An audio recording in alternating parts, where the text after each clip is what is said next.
Hey son, it is 1963, and the kitchen smells like yesterday's coffee, warm butter, and something simmering on the back burner that has been there since Tuesday. Your mother stands at the counter with a mason jar full of bacon grease, a drawer full of carefully folded wax paper, and a refrigerator that hums like it has secrets. There is a system here, a quiet economy, rules that nobody wrote down but everybody followed. We have lost most of them. Tonight, we are digging through the vanished kitchen rules of the 1960s, the ones that kept families fed on tight budgets, the ones that turned leftovers into dinner and scraps into something useful. Some of them could save you serious money today. Others belong in a museum next to the fondue set.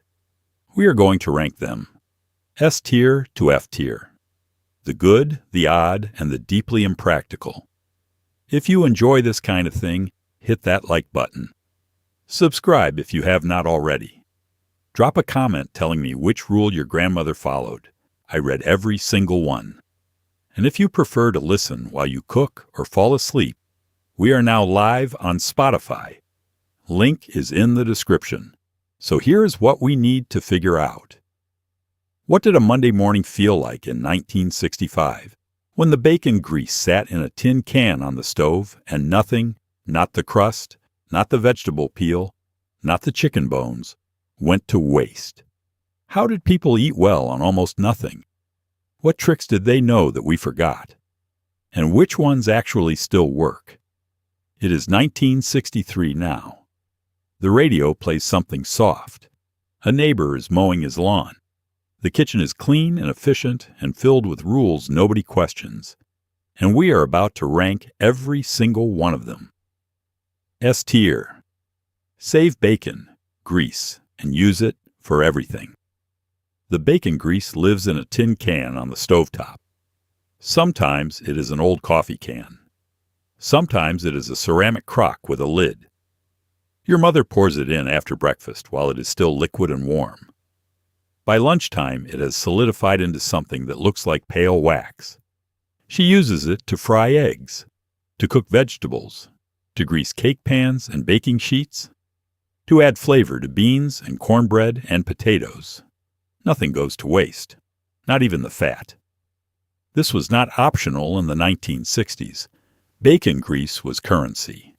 It was flavor you had already paid for, sitting there ready to be used again. Butter was expensive. Cooking oil was expensive. But bacon grease was free once you bought the bacon. And if you were already making bacon for breakfast, you had grease. So you saved it. You kept it. You used it until it was gone. The tin can sits next to the stove, because that is where it is needed most. Your mother reaches for it without thinking. A spoonful into the cast iron skillet before the eggs go in. Another spoonful into the pot of green beans. The grease melts fast and coats everything evenly. The food tastes richer. The pan does not stick. And you did not spend an extra dime. There is something almost ritualistic about it. The careful pour after breakfast. The way the grease cools and turns opaque. The sound it makes when it hits the hot pan later. It is a small act of thrift that happens every single day. And it adds up. Over a month, you save the cost of a bottle of oil. Over a year, you save enough to notice. Today, this rule still works. Bacon grease is still free if you are already cooking bacon. It still adds flavor. It still keeps food from sticking. And if you strain it through a coffee filter and store it in the refrigerator, it lasts for months. The difference is that most people today throw it away. They pour it down the drain or into the trash. They buy oil instead. And they are paying for something they already had. The environmental argument helps too. Saving bacon grease means less waste. It means fewer bottles of oil bought and discarded. It means using what you have instead of buying what you do not need. That logic applied in 1963, and it applies now. So this one sits in S tier because it works. It saves money. It improves flavor. And it requires almost no effort. You are already making bacon. You are already heating a pan. All you have to do is save the grease instead of throwing it away.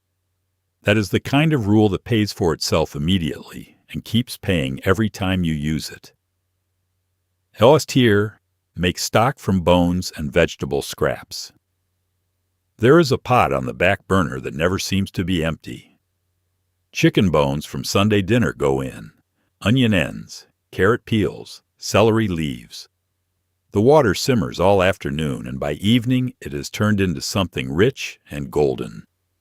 Your mother strains it, lets it cool, and stores it in the refrigerator in a glass jar. That stock becomes the base for soup, the liquid for cooking rice, the secret behind gravy that tastes like more than flour and water. Every scrap has a second life. This rule saved serious money in the 1960s. A can of chicken broth cost money. Homemade stock cost nothing. You are already buying the chicken. You are already peeling the vegetables.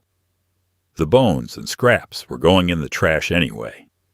So instead of throwing them away, you turn them into something useful, something that made other food taste better. The process is simple. You keep a container in the freezer. Every time you peel an onion, the skin goes in. Every time you trim celery, the leaves go in. Every time you roast a chicken, the bones go in. When the container's full, you dump everything into a pot, cover it with water, and let it simmer. 3 hours later, you have stock. Real stock. The kind that thickens slightly when it cools because of the gelatin from the bones. The kind that tastes like something instead of salted water. Your mother did this every week. The stock pot was a constant. There was always something simmering. Always something being transformed from waste into food. The kitchen smelled like it. That deep, savory smell that meant something good was being made even if it was not ready yet. Today, this rule is even more valuable than it was in 1963. A quart of decent chicken stock costs $4 or $5 at the grocery store. You can make the same amount at home for free. The bones and vegetable scraps cost nothing because you were throwing them away. The water is nearly free. The gas or electricity to simmer the pot for a few hours costs pennies. You are turning trash into something that costs $5 a quart. That is real savings. And the stock you make at home is better. It has more flavor. It has actual nutritional value. It does not have the sodium load of store-bought broth. You control what goes in. If you want it richer, you add more bones. If you want it lighter, you add more water. It is yours. The environmental piece matters too. You are keeping food waste out of the trash. You are reducing the amount you need to buy. You are using the whole chicken instead of just the meat. That is the kind of efficiency that made sense in 1963 and makes even more sense now when we are trying to waste less and spend less. So this rule sits in S tier because it is one of the best kitchen tricks that got lost. It saves money. It improves the food you make. And it turns something you are going to throw away into something genuinely valuable. If you only take one rule from this whole list and start using it tomorrow, make it this one. S tier. Plan meals. Around what is already in the house. The grocery list is written after the menu, not before it. Your mother opens the pantry and takes inventory. Half a bag of rice, a can of tomatoes, dried beans, flour. She opens the refrigerator. Leftover chicken, a few carrots, an onion that is starting to soften. The meals for the week form around what is already there. Shopping is for filling gaps, not for impulse. There is no wandering the aisles. There is no buying ingredients for a single recipe and letting the rest go bad. The kitchen operates on a system of use what you have, and it works. This was the default mode in the 1960s.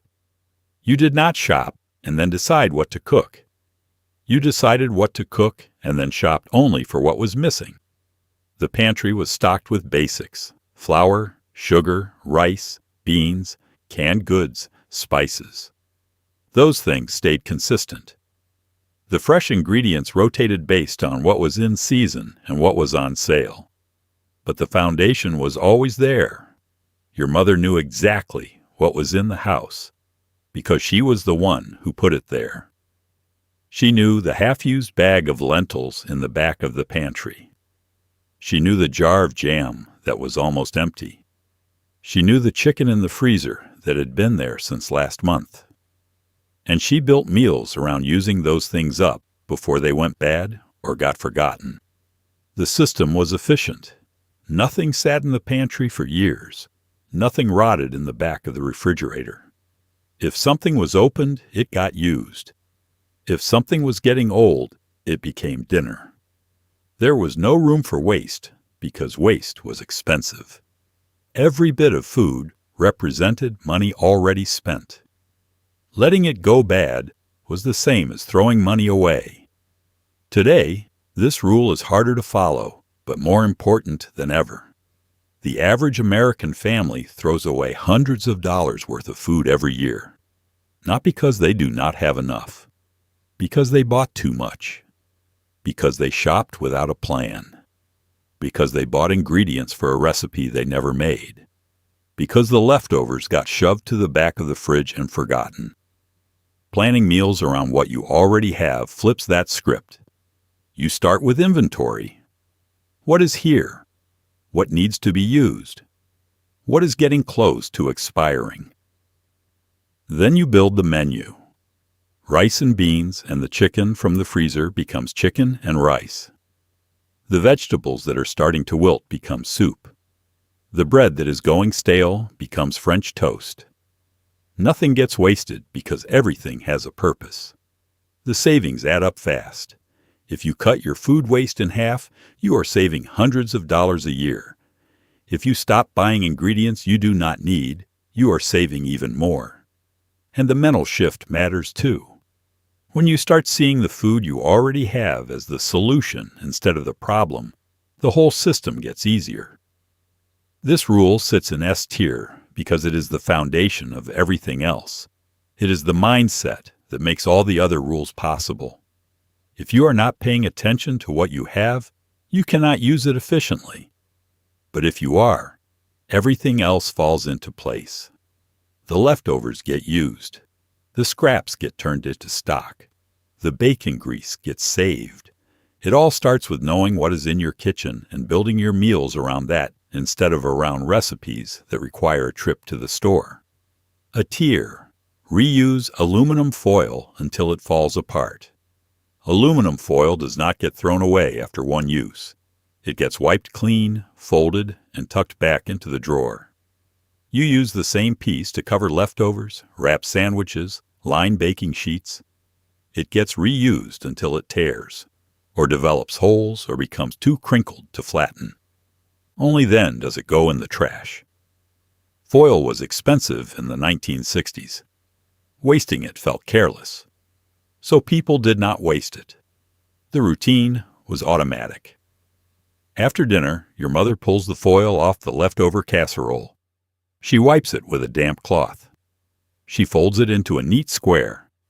She puts it back in the drawer with the other pieces. Some of them have been reused 3 or 4 times already. Some of them are starting to show wear. But they still work. And as long as they work, they stay in rotation. This was not about being extreme. It was about being practical. A roll of aluminum foil cost money. Not a lot, but enough that using it once and throwing it away felt wasteful. Especially when you could just wipe it off and use it again. The foil did not lose its function after one use. It was still waterproof. It still held its shape. It still kept food fresh. So why throw it away? The drawer full of used foil became a normal part of the kitchen. You reached in and grabbed a piece without thinking about whether it was new or reused. If it was clean and intact, it was good enough. If it had a small tear, you worked around it. If it was too far gone, you finally let it go. But that moment was delayed as long as possible. Today, this rule still makes sense, but with some limits. Aluminum foil is cheaper now than it was in the 1960s, adjusted for inflation. You can buy a roll for a few dollars and it lasts for months. So the financial incentive to reuse it is smaller. But the environmental incentive is bigger. Aluminum production is energy intensive. Mining bauxite, refining it into aluminum, rolling it into foil, all of that has a cost. Reusing foil reduces demand. It keeps it out of the landfill a little longer. It saves a small amount of resources. The trick is knowing when reusing makes sense and when it does not. If the foil touched raw meat, throw it away. If it is heavily soiled or greasy, throw it away. But if it just covered a bowl of pasta or wrapped a sandwich, it can be wiped off and reused. If it lined a baking sheet and did not touch anything messy, fold it up and use it again. The line is common sense. This rule sits in A tier because it works, but it is not essential. You will save a little money. You will reduce waste a little. But you are not going to transform your budget by reusing aluminum foil. It is a good habit. It is worth doing. But it is not life-changing the way saving baking grease or making stock can be. It is a small, steady improvement, and small, steady improvements add up over time. That is why it belongs here. A tier. Buy day-old bread from the bakery. The day-old bread sits on a separate rack near the back of the bakery. The loaves are marked down, sometimes half price, sometimes more. Your mother buys 3 or 4 at a time and brings them home. Fresh bread goes on the counter for sandwiches and toast. The older loaves get turned into bread pudding, French toast, croutons, breadcrumbs. Nothing about day-old bread makes it less useful. It just costs less. That was the whole point. Bakeries in the 1960s operated on a rhythm. Fresh bread every morning. Whatever did not sell by closing time got marked down the next day. This was standard. Everyone knew the day-old rack existed. There was no shame in buying from it. It was just smart shopping. The bread was still good. It was just a little firmer, a little drier. Perfect for toast because it absorbed butter better. Perfect for French toast because it did not fall apart in the egg mixture. Perfect for breadcrumbs because it was already starting to dry out. Your mother knew this. She bought day-old bread on purpose because it was more useful for half the things she needed bread for anyway. The savings were real. If fresh bread cost 30 cents a loaf, day-old bread cost 15. Buy 4 loaves and you saved 60 cents. That was enough to matter in a weekly budget. And since the bread was going to be used quickly anyway, there was no risk of it going bad. It came home, it got used, it was gone by the end of the week. Today, this rule is harder to follow because bakeries operate differently. Most grocery stores do not have a day-old rack anymore. Bread either sells or it gets pulled and donated or thrown away. The system has changed, but the principle still works if you know where to look. Some independent bakeries still mark down day-old bread. Some grocery stores have a discount rack for items nearing their sell-by date. If you find one, use it. The bread is fine. It just needs to be used sooner. And if you are already planning to make French toast or bread pudding or croutons, day-old bread is actually better than fresh.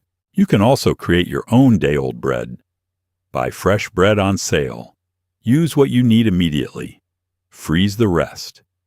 When you need bread for a recipe that calls for stale bread, pull a loaf from the freezer, let it thaw, and it will have that slightly dry texture that works perfectly. You get the sale price and the day-old texture. It is the same logic your mother used, just adapted to how grocery stores work now.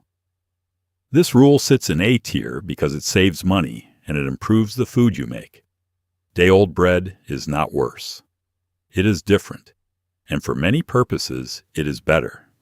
The financial savings are smaller today than they were in the 1960s because bread is relatively cheap and the day-old discount is harder to find. But if you can find it, it is worth taking advantage of. And the broader principle, buying food that is slightly less than perfect for a significant discount, still applies across the whole store. A tier. Stretch ground. Beef with breadcrumbs and oatmeal. Ground beef is expensive, so you stretch it. Your mother mixes in breadcrumbs, oatmeal, finely chopped onion, sometimes a little milk. The meatloaf goes further. The meatballs multiply. The casserole feeds more people without buying more meat. Nobody complains because the food still tastes good and everyone gets enough. Stretching meat was not about being cheap. It was about being smart. This was standard practice in the 1960s. Meat was the most expensive part of the meal. Everything else was filler. So you bought less meat and made it go further by adding things that were cheaper. Breadcrumbs cost almost nothing. Oatmeal cost almost nothing. Onions cost almost nothing. But they added bulk. They made 1 pound of ground beef feed 6 people instead of 4. The technique shows up in every cuisine. Italian meatballs are stretched with breadcrumbs and Parmesan. Swedish meatballs use breadcrumbs and cream. American meatloaf uses breadcrumbs or crushed crackers. The principle is universal. You are not eating pure meat. You are eating meat mixed with binders and fillers that make it tender and make it last. Your mother did this without thinking about it. She never bought 2 pounds of ground beef when 1 pound plus breadcrumbs would do the job. She mixed it all together in a bowl, her hands working the meat and the crumbs and the egg and the seasonings into something uniform. Then she shaped it into a loaf or rolled it into balls or crumbled it into a skillet. The beef flavor was still there. The texture was still satisfying. But the cost was half what it would have been if she had used pure meat. Today, this rule saves even more money than it did in 1963. Ground beef is expensive. A pound of decent ground beef costs $5 or $6. If you stretch that pound with a cup of breadcrumbs and an egg, you have effectively created 1.5 pounds of usable mixture. You saved $2. Do that twice a week, and you have saved over $200 a year. The food is not worse. In fact, it is often better. Pure ground beef can be dense and dry. Adding breadcrumbs and a little liquid makes it tender. The starches absorb moisture and fat and create a softer texture. Meatloaf made with breadcrumbs is more tender than meatloaf made with just meat. Meatballs made with breadcrumbs hold together better and have a lighter texture. You are not sacrificing quality. You are improving it while spending less. The technique works for more than just ground beef. Ground turkey, ground pork. Any ground meat benefits from being stretched. You can use breadcrumbs, oatmeal, cooked rice, mashed beans, grated vegetables. The goal is the same. Make the meat go further without making the meal feel like it is missing something. This rule sits in A tier because it is effective and practical, and it improves the food. It saves money every single time you use it. And it does not require any special skills or equipment. You just mix things together and cook them the way you normally would. It is one of those techniques that feels old-fashioned, but works perfectly well in a modern kitchen. Your grandmother did it because she had to. You can do it because it makes sense. B tier. Wash and reuse. Plastic bread bags. The plastic bread bags do not get thrown away. They get washed, turned inside out, and hung on the dish rack to dry. Then they get reused. For storing leftovers. For packing sandwiches. For lining trash cans. For covering food in the refrigerator. The bags were thin and flimsy, but they held up longer than you would expect. And since plastic bags were not free at the grocery store yet, reusing them made sense. This was a common practice in the 1960s. Plastic bags were useful, and they were not disposable yet in the cultural sense. You did not throw away something that could still be used. So the bread bag got washed. It got dried. It went into the drawer with the other bags. and it got pulled out the next time you needed to wrap something. The washing process was simple. Turn the bag inside out. Run it under warm water. Wipe it with a soapy sponge if it needed it. Rinse it. Shake off the excess water. Drape it over the faucet or a dish on the rack to dry. By the next morning, it was dry and ready to use again. The whole process took maybe 30 seconds. Your mother had a collection of these bags. Bread bags. Produce bags. Any bag that came into the house got washed and saved. They accumulated in a drawer or hung on a hook. When you needed a bag, you grabbed one. When it finally wore out or developed a hole, you replaced it with another one from the stack. Today, this rule is less practical, but not completely obsolete. Plastic bread bags are thinner now than they were in the 1960s. They tear more easily. They do not hold up to repeated washing as well. And plastic bags are free at most grocery stores, so there is less financial incentive to save and reuse the ones that come with bread. But the environmental argument is stronger now than it was then. Every plastic bag you reuse is one less bag in the landfill, one less bag floating in the ocean, one less piece of petroleum-based waste. If you are trying to reduce your plastic consumption, reusing bread bags is a small step in that direction. The trick is being realistic about how many times you can reuse them. Once or twice, sure. 3 times, maybe. Beyond that, the bags start to break down, and it is not worth the effort. And you have to be careful about what you store in them. Dry things like sandwiches or crackers, fine. Wet things or anything greasy, probably not worth it. This rule sits in B tier because it works, but it is not essential. You will save a tiny bit of money. You will reduce waste slightly. But you are not going to notice a difference in your budget or your environmental footprint unless you are reusing dozens of bags every week. It is a small, positive habit, worth doing if it fits into your routine, but not worth stressing over if it does not. The effort-to-benefit ratio is lower than the rules in S tier and A tier, but it is still positive, and that is enough to keep it in the middle of the ranking. B tier. Keep a soup pot going. All week, Monday starts with chicken soup. By Wednesday, it is chicken and rice soup with added vegetables. By Friday, it is more broth than solid, but it still gets served with bread and called dinner. The pot stays on the stove. Things get added. Water. Leftover vegetables. A handful of noodles. The soup evolves, but it never fully disappears until the weekend, when your mother scrubs the pot and starts something new. Nothing is wasted. The soup just keeps going. This rule made perfect sense in the 1960s.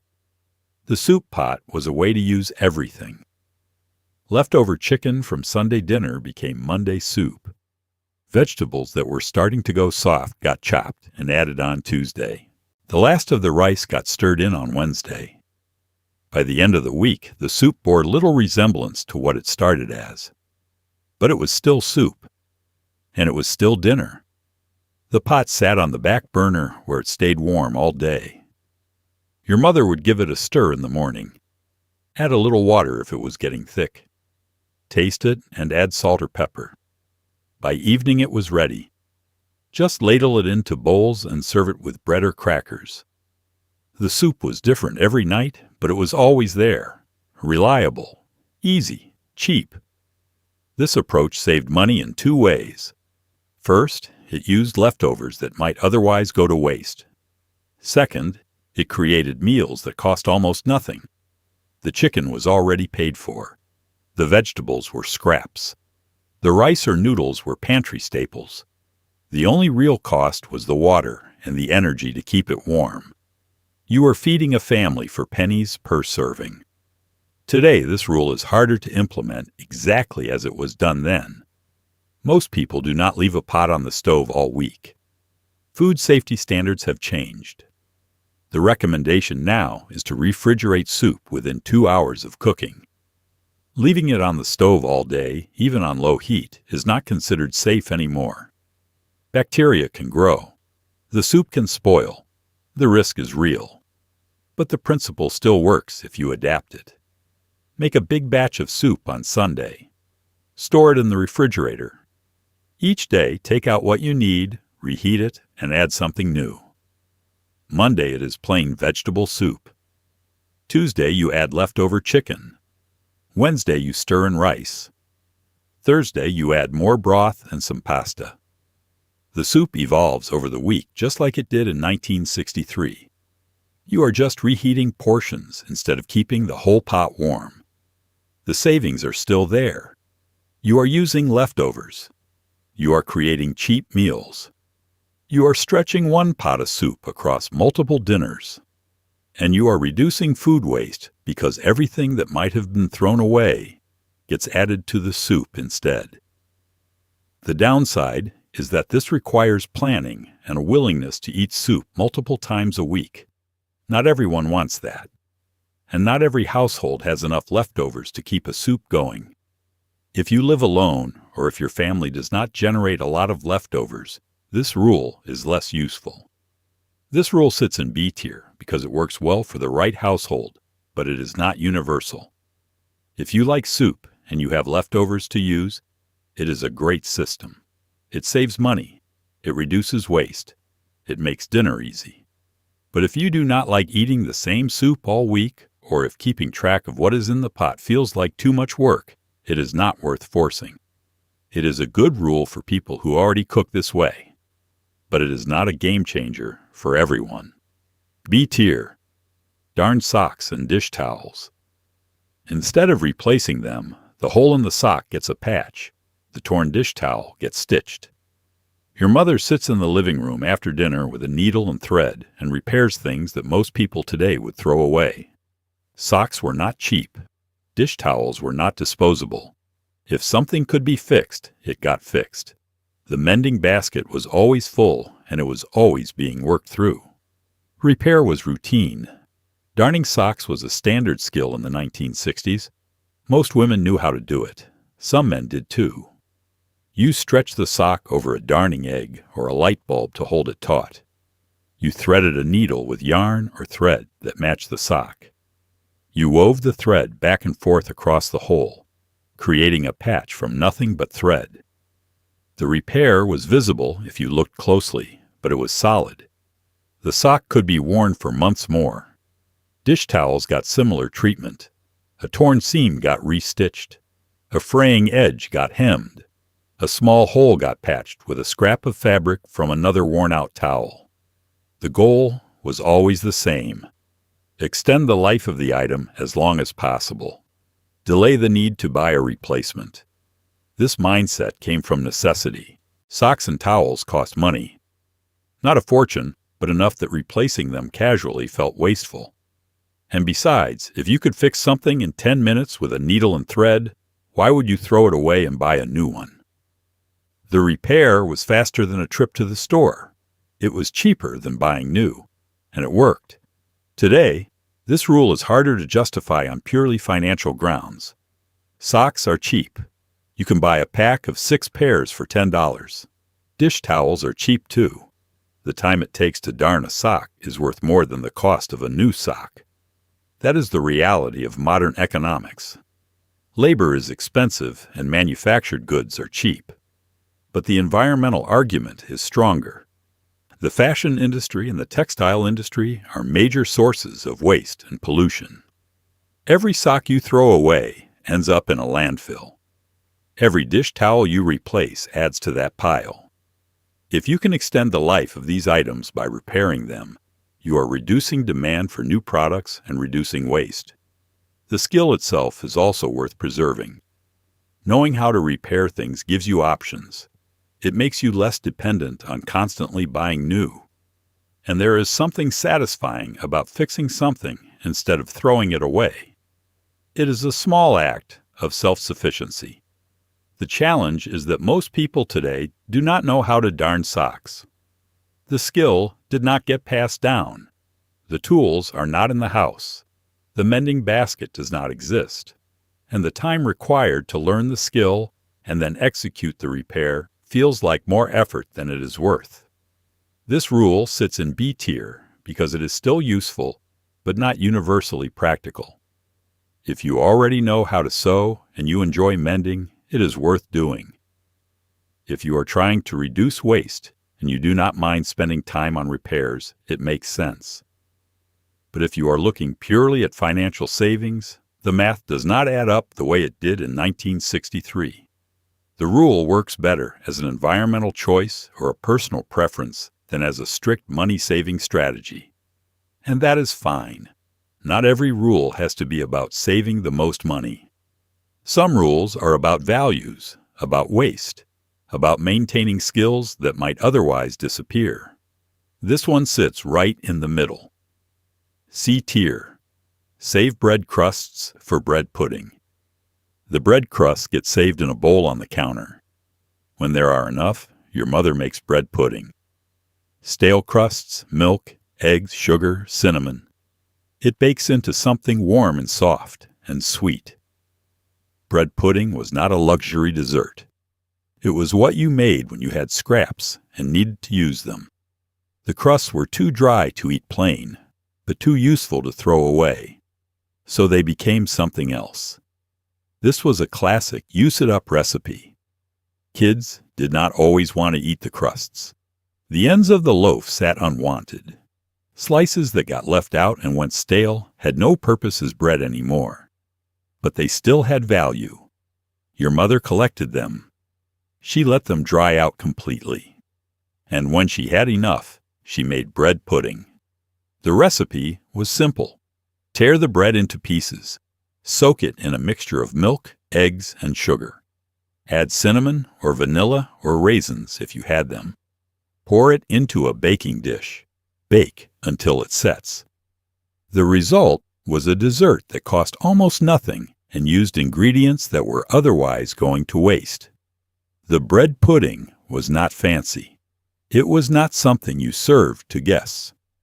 But it was sweet and filling, and it made use of something that had no other purpose. That was the point. Nothing went to waste. Even the scraps became food. Today this rule still works, but the context has changed. Most people do not have a steady supply of bread crusts accumulating. Bread gets eaten before it goes stale. Kids do not leave crusts on their plates the way they used to. And if bread does go stale, it is just as easy to throw it away as to save it.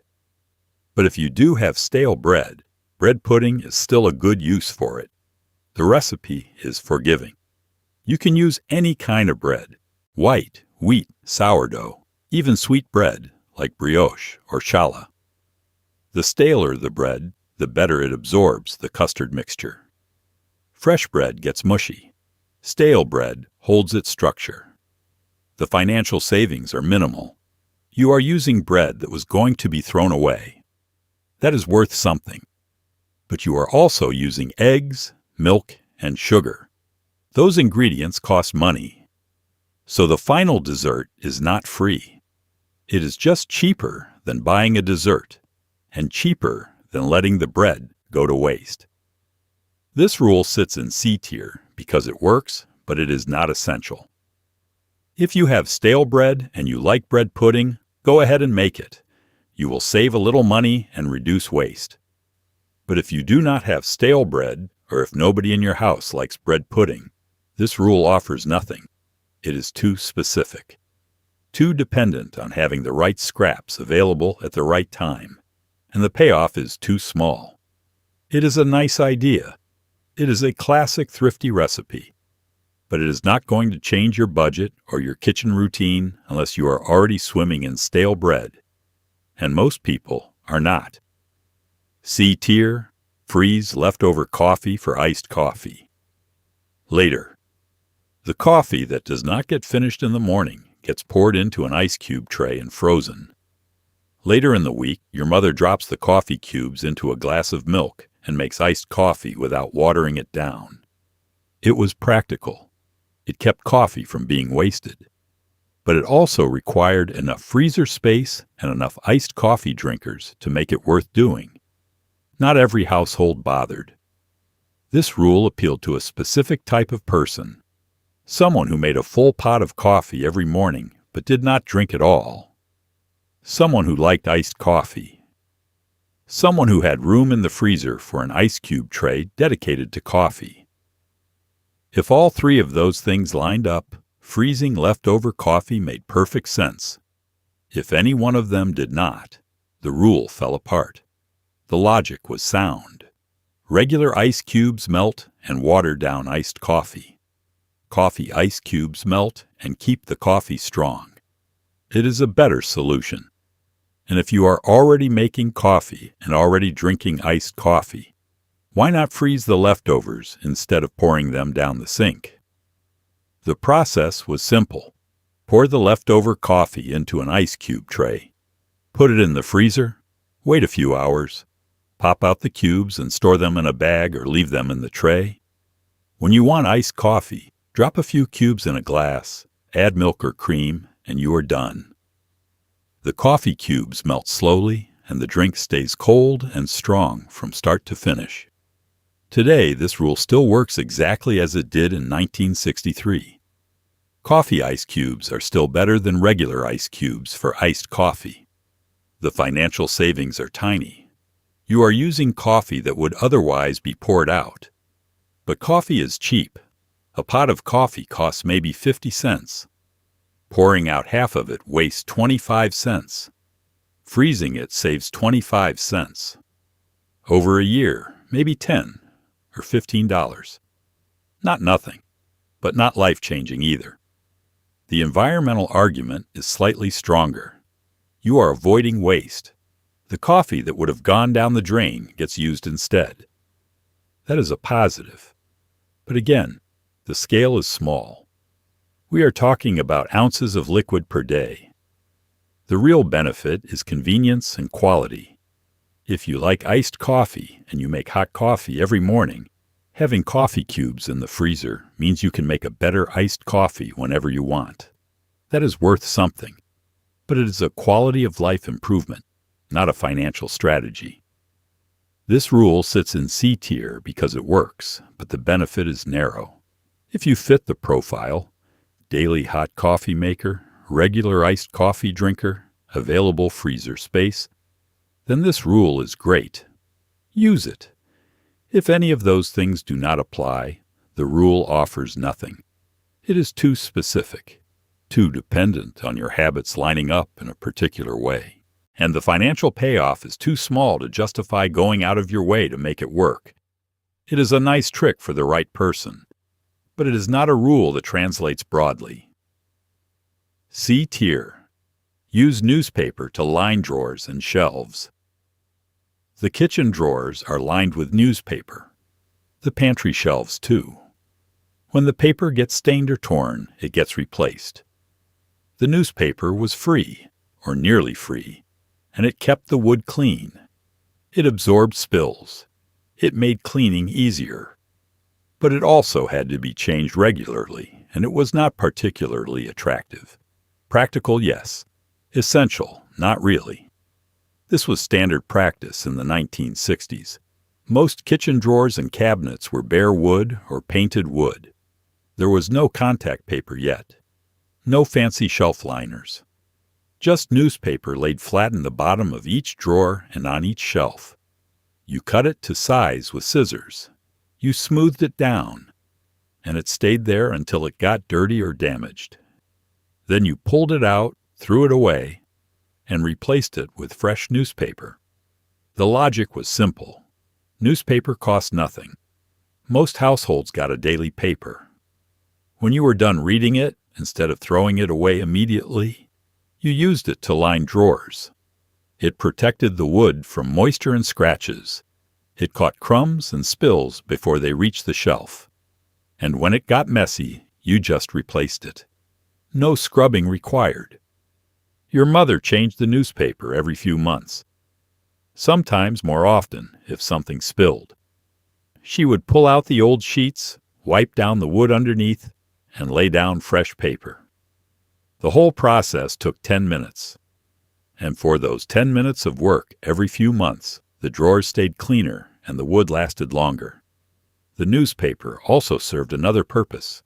It kept dishes and glasses from sliding around on the shelves. The slightly rough texture of the paper created friction. Things stayed put. You could stack plates on newspaper-lined shelves and they would not shift when you opened the cabinet door. That small bit of stability mattered when shelves were deep and storage was tight. Today, this rule is mostly obsolete. Contact paper exists. Shelf liners exist. They are cheap, they last for years, and they come in colors and patterns that actually look nice. Newspaper, by comparison, looks like what it is. Old news. The ink can transfer to dishes. The paper tears easily, and honestly, it just looks dated. But the principle still works. Lining shelves and drawers with something protective makes sense. It keeps the wood clean. It makes messes easier to deal with. And it extends the life of your cabinets. You just do not need to use newspaper anymore. You can buy shelf liner for a few dollars and it will last for years. Or you can use paper that is actually designed for the job. The environmental argument for using newspaper is weak. Yes, you are reusing something instead of throwing it away. But most people do not get physical newspapers anymore. And if you are buying newspaper just to line shelves, you have defeated the purpose. The whole point was that it was already in the house. If you have to go buy it, you might as well buy proper shelf liner. This rule sits in C tier because it worked in its time, but does not translate well to now. The problem it solved still exists. Shelves and drawers still get dirty. But better solutions exist. Cheaper solutions. Longer-lasting solutions. Newspaper was free and functional in 1963. But today it is neither the best option nor the most convenient. If you happen to have newspaper lying around and you need a temporary drawer liner, sure, use it. But it is not worth going out of your way for. And it is not going to save you any meaningful amount of money. It is a relic, a curiosity, a reminder of how people made do with what they had. But not a rule worth reviving. D tier. Save every glass jar for storage. Every glass jar that comes into the house gets saved. Mayonnaise jars, pickle jars, jam jars. They get washed, the labels peeled off, and stored in a cabinet. Then they get used for everything. Storing dry goods, holding leftovers, organizing nails and screws in the garage, canning vegetables in the summer. The problem was that they took up space. A lot of space. And not everyone needed dozens of mismatched jars cluttering the cabinets. This rule made sense in the 1960s when storage containers were expensive. Tupperware existed, but it was not cheap. Plastic containers were not disposable yet. If you wanted something to store leftovers in, you either bought expensive containers or you saved jars. Most people saved jars. The collection grew fast. Every time you finished a jar of mayonnaise or pickles or jelly, the jar got washed and added to the stack. Within a few months, you had a cabinet full of glass jars in different sizes. Wide-mouthed jars for storing flour or sugar. Smaller jars for spices or leftovers.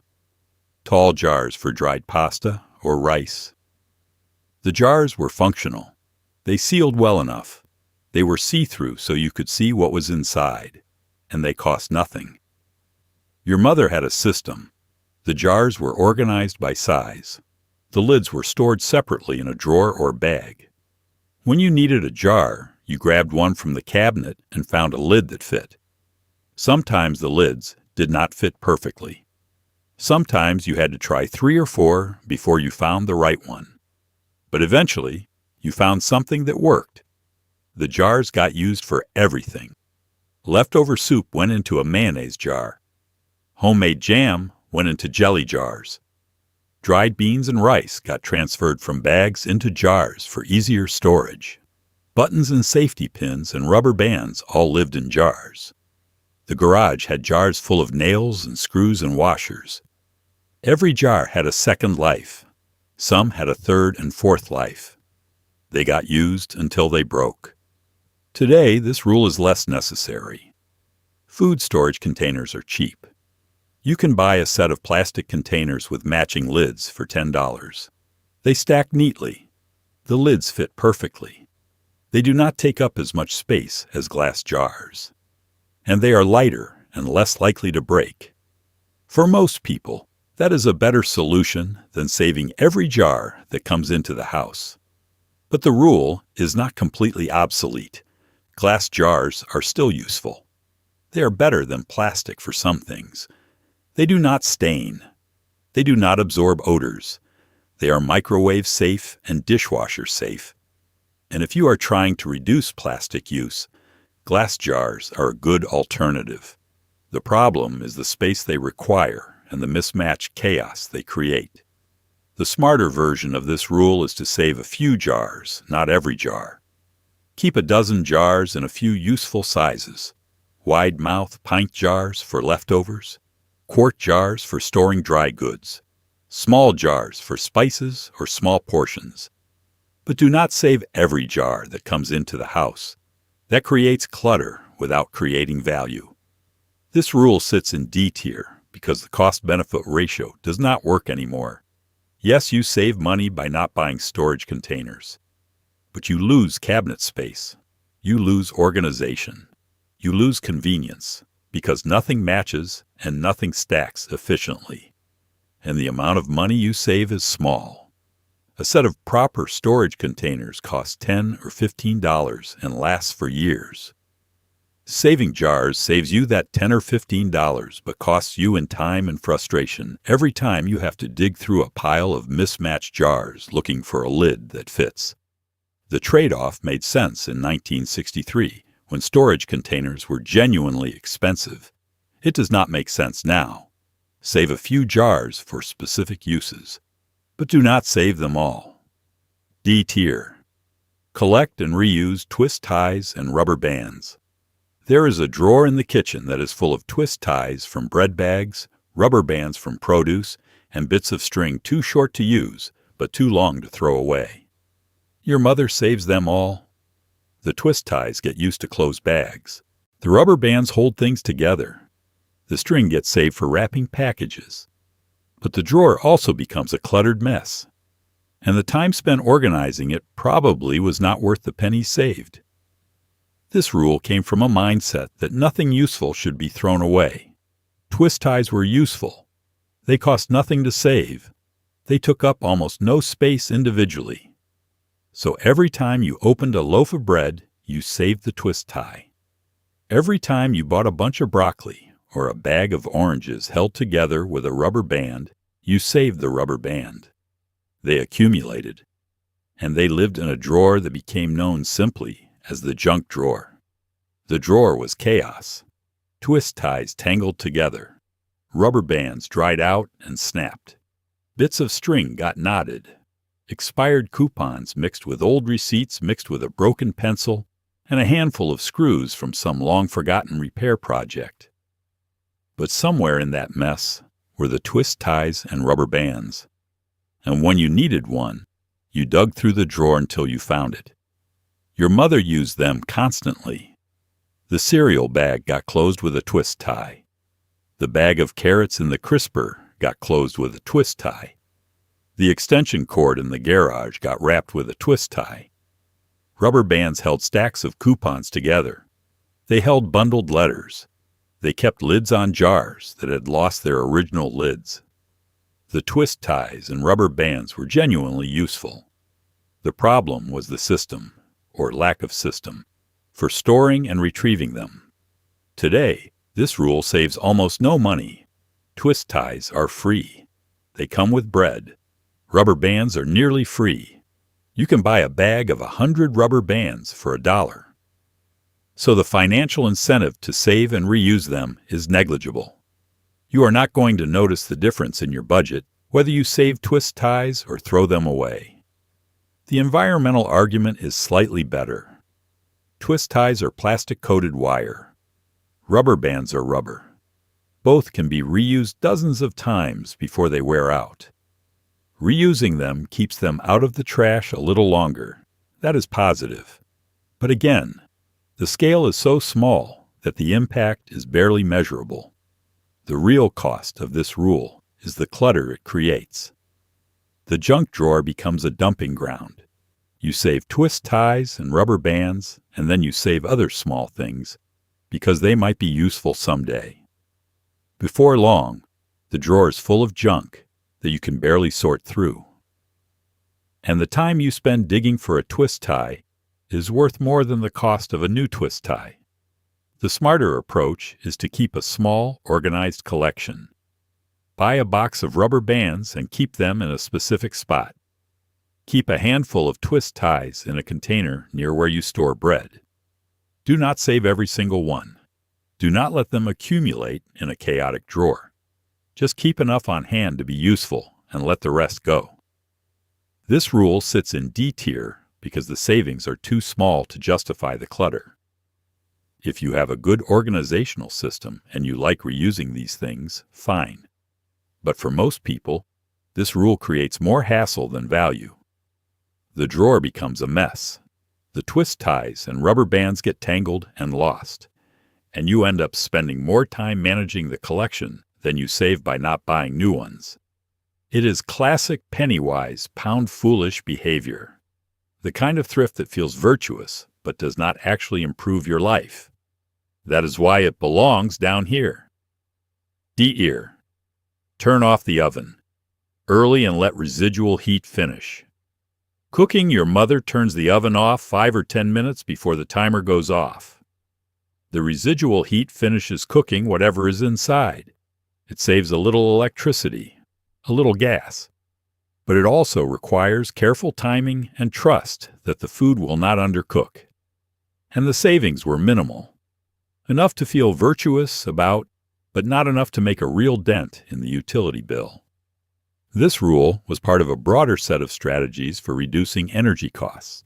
In the 1960s, people were more conscious of electricity and gas usage. Not because of environmental concerns, that awareness came later, but because utility bills mattered.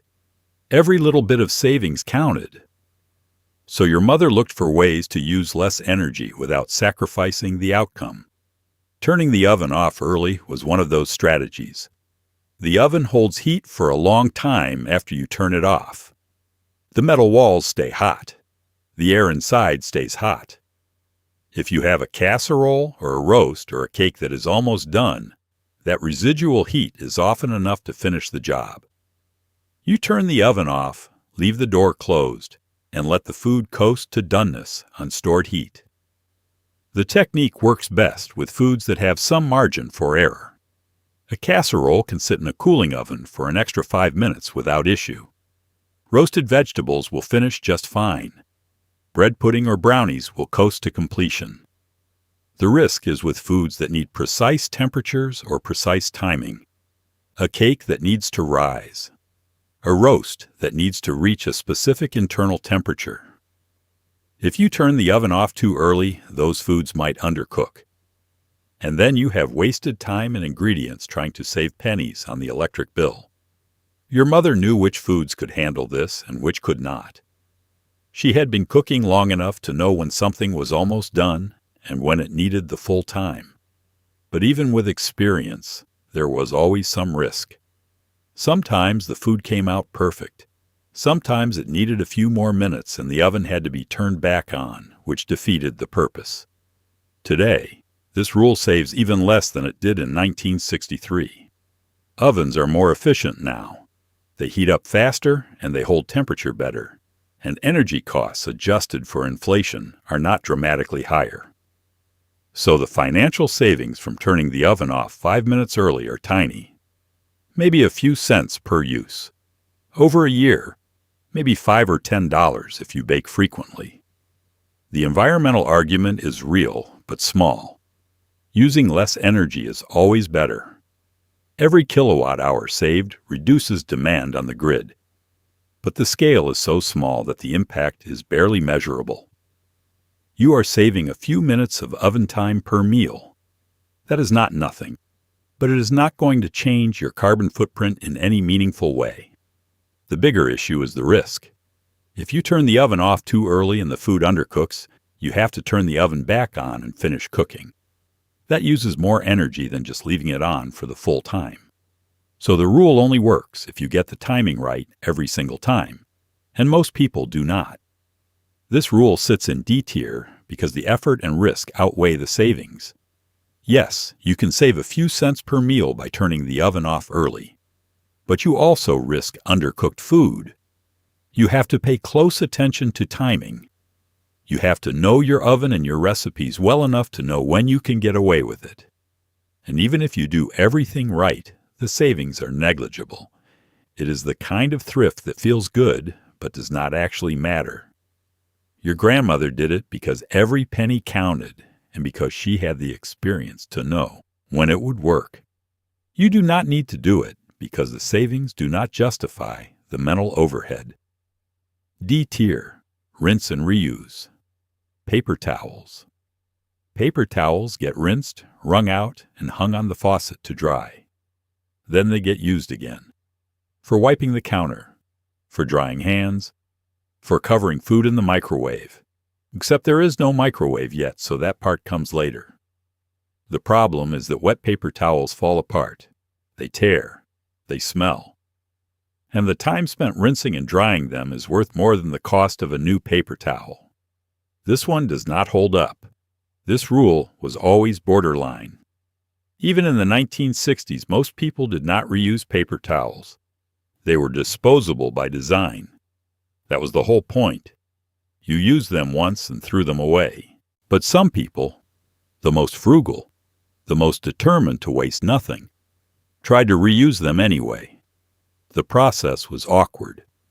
After wiping the counter or drying your hands, you rinsed the paper towel under the faucet. You squeezed out as much water as you could. You draped it over the edge of the sink or the faucet handle to dry. A few hours later, it was dry enough to use again. Sort of. The paper towel was never quite the same. It was stiffer. It was less absorbent. It tore more easily. But technically, it still functioned. Your mother might have tried this once or twice and decided it was not worth the trouble. Or maybe she knew someone who did it and thought it was ridiculous. Because it was ridiculous. Paper towels are cheap. A roll costs $1 or $2, and it lasts for weeks. Reusing a single paper towel saves a fraction of a cent. The time spent rinsing and drying it is worth more than that. The other problem is hygiene. A wet paper towel that sits around for hours is a breeding ground for bacteria. It smells. It gets slimy. It is not something you want to use to wipe your counter or dry your hands. Even if you rinse it well, it is still questionable. And if you used it to wipe up something that might have bacteria, raw meat juice, for example, reusing it is actively unsafe. Today, this rule makes even less sense. Paper towels are cheaper in real terms than they were in the 1960s. A roll of paper towels is one of the least expensive things in the grocery store, and alternatives exist.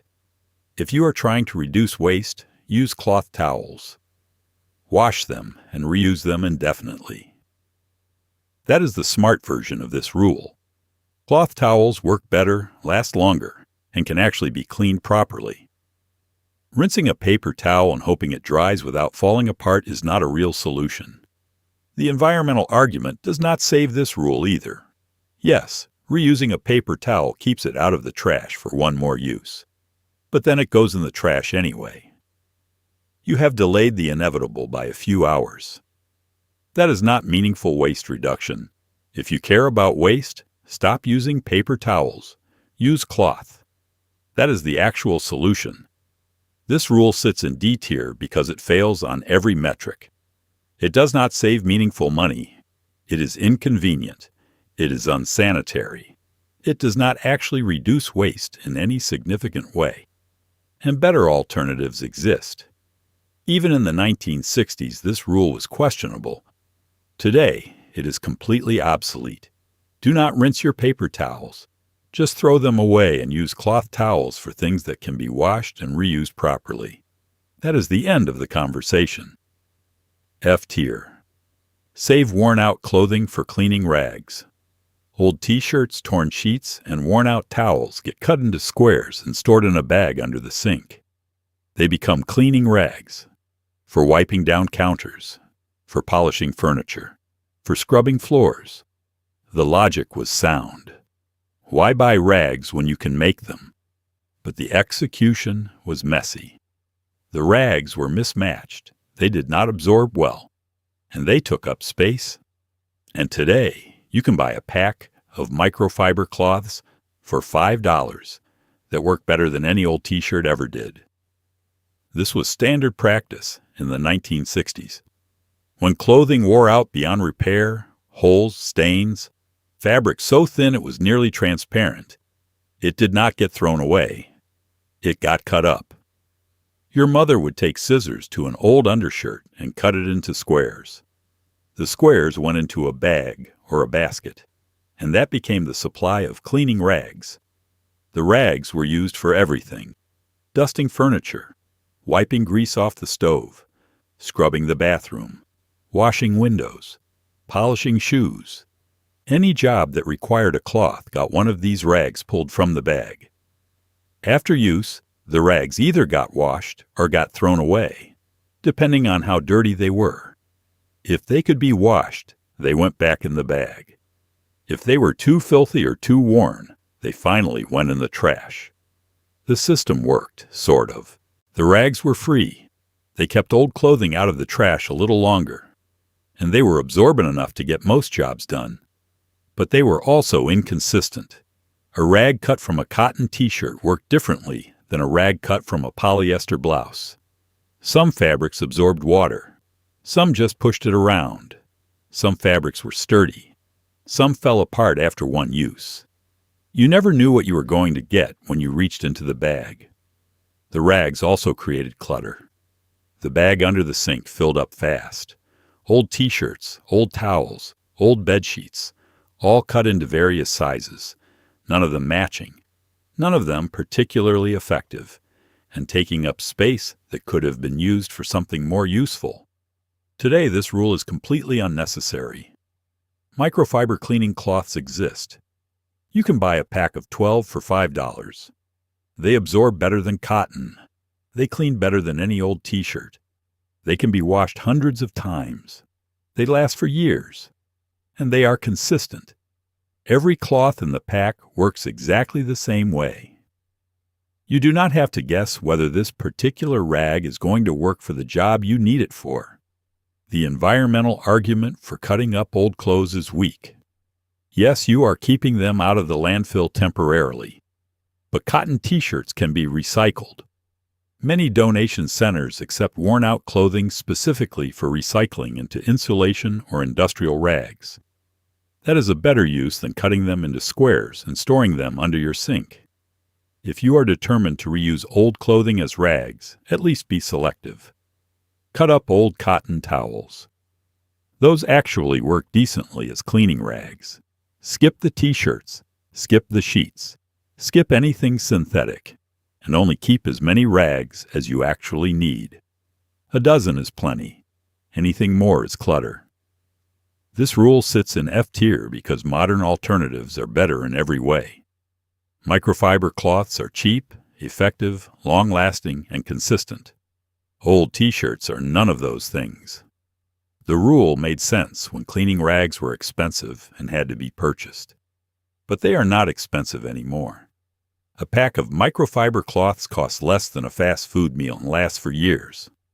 There is no reason to fill your cabinet with a bag of mismatched fabric squares cut from worn-out clothing. It is clutter disguised as thrift. Let it go. F tier. Keep a slop bucket for food. Scraps to feed to chickens or pigs. The slop bucket sits by the back door. Vegetable peels go in. Eggshells, stale bread, coffee grounds, anything that is not eaten by people goes into the bucket and later gets carried out to the chickens or the pigs. This made perfect sense if you had chickens or pigs. But if you did not, the slop bucket was just a bucket of rotting food sitting by your back door. And most people in the 1960s, especially in cities and suburbs, did not have livestock. So this rule only worked for a shrinking number of households. In rural areas, the slop bucket was standard. Farms always had animals. Chickens, pigs, sometimes both. Those animals could eat food scraps, vegetable peelings, stale bread, leftover oatmeal, spoiled fruit, things that humans would not eat but animals could. The slop bucket collected those scraps throughout the day. In the evening, someone carried the bucket out to the coop or the pen and dumped it. The animals ate it. Nothing went to waste. This system made economic sense on a farm. You were feeding animals that you were going to eat or sell. The food scraps reduced the amount of commercial feed you had to buy, and the animals did not care that they were eating leftovers. To a chicken, a potato peeling is food. To a pig, stale bread is a treat. The scraps supplemented their diet and saved money. But in suburban and urban areas, the slop bucket made no sense. Most people did not have chickens. They definitely did not have pigs. The bucket just sat there accumulating food waste. It smelled. It attracted flies. It was gross. And eventually, it had to be emptied into the trash anyway. So all the slop bucket did was create an extra step and an extra smell. Even in rural areas, the slop bucket had problems. Food scraps spoil. They rot. They smell. Keeping a bucket of rotting food by your back door is unpleasant, even if you have animals to feed. And not all food scraps are safe for animals. Onions can be toxic to chickens. Citrus peels are too acidic. Meat scraps can attract predators. So even if you had livestock, you still had to be selective about what went in the slop bucket. Today, this rule is almost completely obsolete. Very few people keep backyard chickens. Even fewer people keep pigs. The modern equivalent is composting. You collect food scraps in a container. But instead of feeding them to animals, you compost them. The scraps break down into soil. That soil goes in your garden. It is a closed loop, and it does not require livestock. Composting is better than the slop bucket in almost every way. It does not smell as bad if you do it right. It does not attract flies if the bin is sealed, and the end product is useful. Compost improves soil. It helps plants grow. You are turning waste into something valuable without needing to keep animals. If you do have backyard chickens, feeding them scraps still makes sense. But you do not need a slop bucket by the door. You can keep a small container in the kitchen. Empty it daily. Keep it sealed so it does not smell. That is a much better system than the old slop bucket that sat out all day collecting waste. This rule sits in F tier because it only worked for a small subset of households even in the 1960s. And that subset has shrunk dramatically. Most people do not have livestock. They do not need a slop bucket. And if they want to keep food waste out of the landfill, composting is a better option. The slop bucket is a relic of rural life. It does not translate to modern suburban or urban living. And even for people who do have chickens, better systems exist. This rule is obsolete. Let it stay in the past, where it belongs. F tier, use wax paper as a reusable food wrap. Wax paper gets used once. Then it gets folded and saved. Then it gets used again. For wrapping sandwiches, for covering bowls, for lining cake pans. The wax coating made it somewhat moisture-resistant and somewhat reusable. But it was also flimsy. It tore easily. It did not stick to anything. And after 2 or 3 uses, it was too crumpled and too worn to be useful anymore. This rule tried to turn a disposable product into a reusable one. It did not work very well. Wax paper in the 1960s was a kitchen staple. It was used for everything. Wrapping food, lining pans, rolling out dough. It was cheap and it was functional. But it was also designed to be disposable. You used it once and threw it away. That was the expected use case. But some people tried to stretch it further. The logic was that wax paper was not that dirty after one use. If you used it to wrap a sandwich, The sandwich did not leave much residue. The paper was still mostly clean. The wax coating was still intact. So why not fold it up and use it again? Your mother might have done this with a piece of wax paper that seemed too good to throw away. She would fold it carefully, store it in a drawer, and pull it out the next time she needed to wrap a sandwich or cover a bowl. The problem was that wax paper does not hold up to reuse. It crumples. It tears. The wax coating wears off in spots. After 2 or 3 uses, the paper is no longer smooth or functional. It is just a piece of wrinkled paper with some wax on it, and at that point, it goes in the trash anyway. So all you have done is delay disposal by a few days. Wax paper also does not seal. It just sits on top of things. If you wrap a sandwich in wax paper, the paper does not stick to itself. You have to fold it carefully, or tie it with string, or secure it with a rubber band. It is not a great system, and after the paper has been used once and is already crumpled, it is even harder to wrap anything securely. Today, this rule is pointless. If you want reusable food wrap, actual reusable options exist. Beeswax wraps, silicone covers, cloth napkins. All of these can be washed and reused indefinitely. They work better than wax paper. They seal better. They last longer. And they do not end up as crumpled trash after 2 uses. If you are using wax paper at all, and many people do not anymore, use it once and throw it away. That is what it is designed for. Do not try to save it and reuse it. The effort is not worth the tiny amount of money you save. A roll of wax paper costs a few dollars and lasts for months. Reusing individual sheets saves you fractions of a cent. It is not meaningful savings.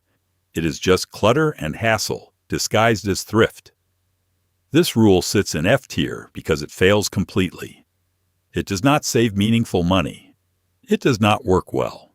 And better alternatives exist. Wax paper is disposable. Treat it as disposable. If you want something reusable, buy something that is actually designed to be reused. Do not try to turn a disposable product into a reusable one through sheer force of will. It does not work. It never worked. And it definitely does not work now. F tier. Save packaging. String and twine for later use. Every time a package arrives tied with string, the string gets saved. It gets wound into a ball and stored in a drawer. Eventually, you have a ball of string made up of dozens of different pieces tied together. The string gets used for wrapping packages, tying up plants in the garden, and 100 other small jobs. But the string is also mismatched. Different thicknesses, different materials. Some of it is strong. Some of it breaks as soon as you pull on it. And the time spent collecting and storing it is worth more than the cost of a roll of new string. This rule came from an era when string was not free. When packages arrived tied with twine, that twine had value. It was sturdy. It was useful. Throwing it away felt wasteful. So you saved it. You untied the knots carefully. You wound the string into a ball with the other saved pieces, and that ball of string lived in a drawer until you needed string for something. The ball of string became a household fixture. It grew over time. Short pieces got added. Long pieces got added. Different colors, different textures, cotton string, jute twine, synthetic cord, all wound together into one chaotic ball. When you needed string, you pulled from the ball. If the piece you got was too short, you tied another piece to it. The ball was endlessly adaptive. It never ran out because you kept adding to it. Your mother used the string for everything. Tying up newspapers for recycling, hanging decorations, tying the lid on a jar that had lost its proper lid, securing a package for mailing, training tomato plants in the garden. The string had endless applications. And since it was free, or nearly free, using it felt smart. Today, this rule is obsolete for several reasons. First, Most packages do not come tied with string anymore. They come in cardboard boxes sealed with tape. The string supply has dried up. Second, string is cheap. You can buy a roll of twine for $2 and it will last for years. The time spent collecting and saving random pieces of string is not worth the savings. Third, the string you save is inconsistent. You never know if the piece you pull from the ball is going to be strong enough for the job. Sometimes it breaks. Sometimes it is too thick or too thin. A roll of new string is consistent. Every piece works the same way. The one exception is if you are a crafter or if you do a lot of gardening. Then having a collection of different types of string might actually be useful.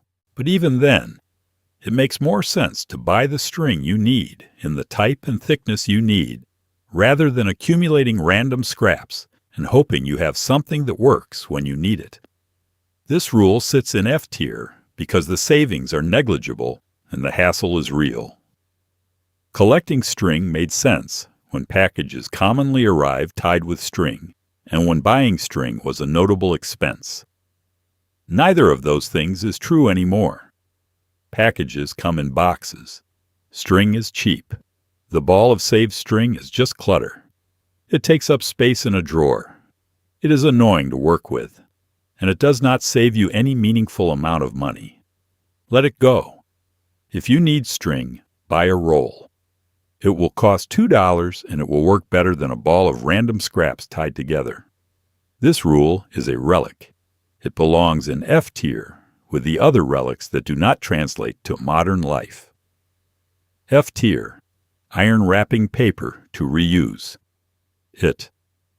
After opening presents, the wrapping paper gets carefully removed. The tape gets peeled off, the paper gets smoothed out, then it gets ironed. Your mother runs a warm iron over the creased paper until it lays flat again. The paper gets folded and stored in a closet until the next birthday or holiday. Then it gets used again, maybe a third time if it holds up. The logic was that wrapping paper cost money and it seemed wasteful to use it once and throw it away. But the reality was that ironed wrapping paper looked used. It had creases the iron could not remove. It had worn spots where the tape had been, and the time spent ironing it was worth more than the cost of new paper. This rule existed in the 1960s, but it was never universal. Most people threw wrapping paper away after opening presents. It was part of the celebration, the ripping and tearing, the paper flying everywhere. That was half the fun. But some households approached gift-giving differently. The paper was opened carefully, slowly, with attention paid to preserving it. Children were instructed not to rip. Adults peeled tape rather than tearing through it. The goal was to save the paper.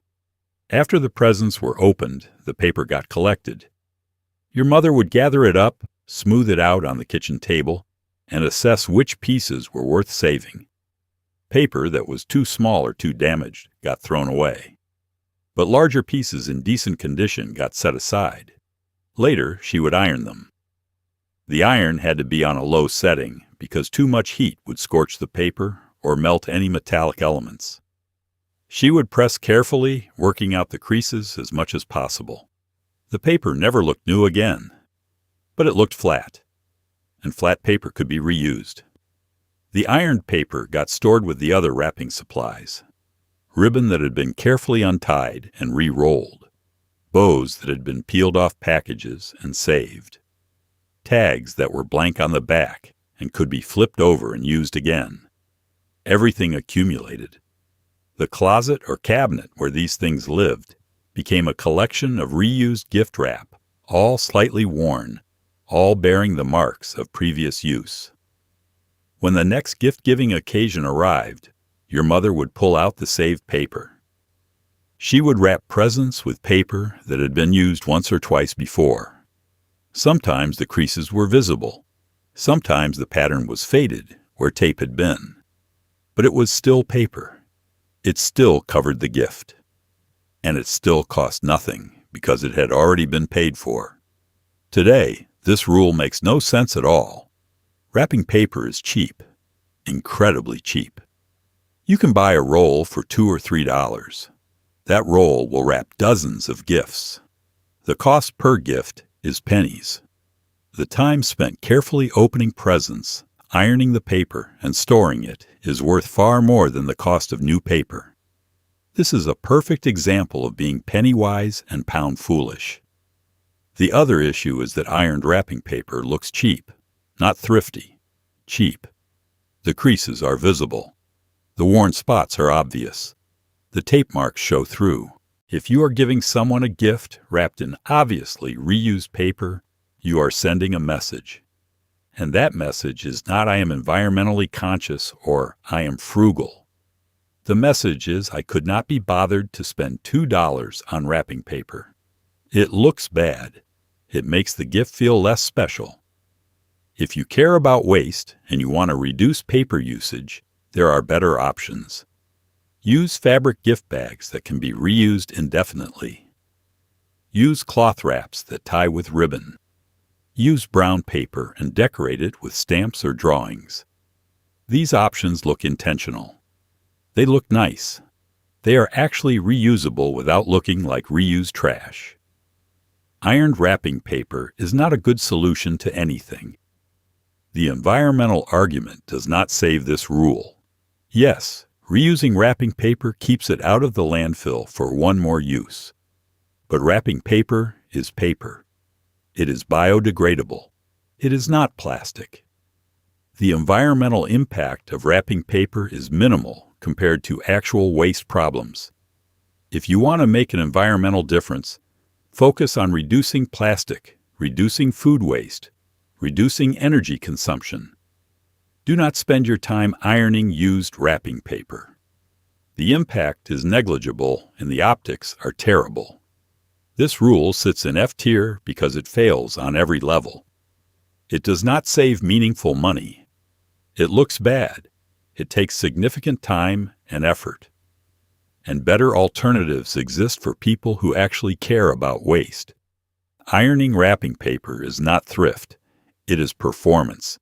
It is clinging to a rule that never made sense just because someone once told you waste was bad.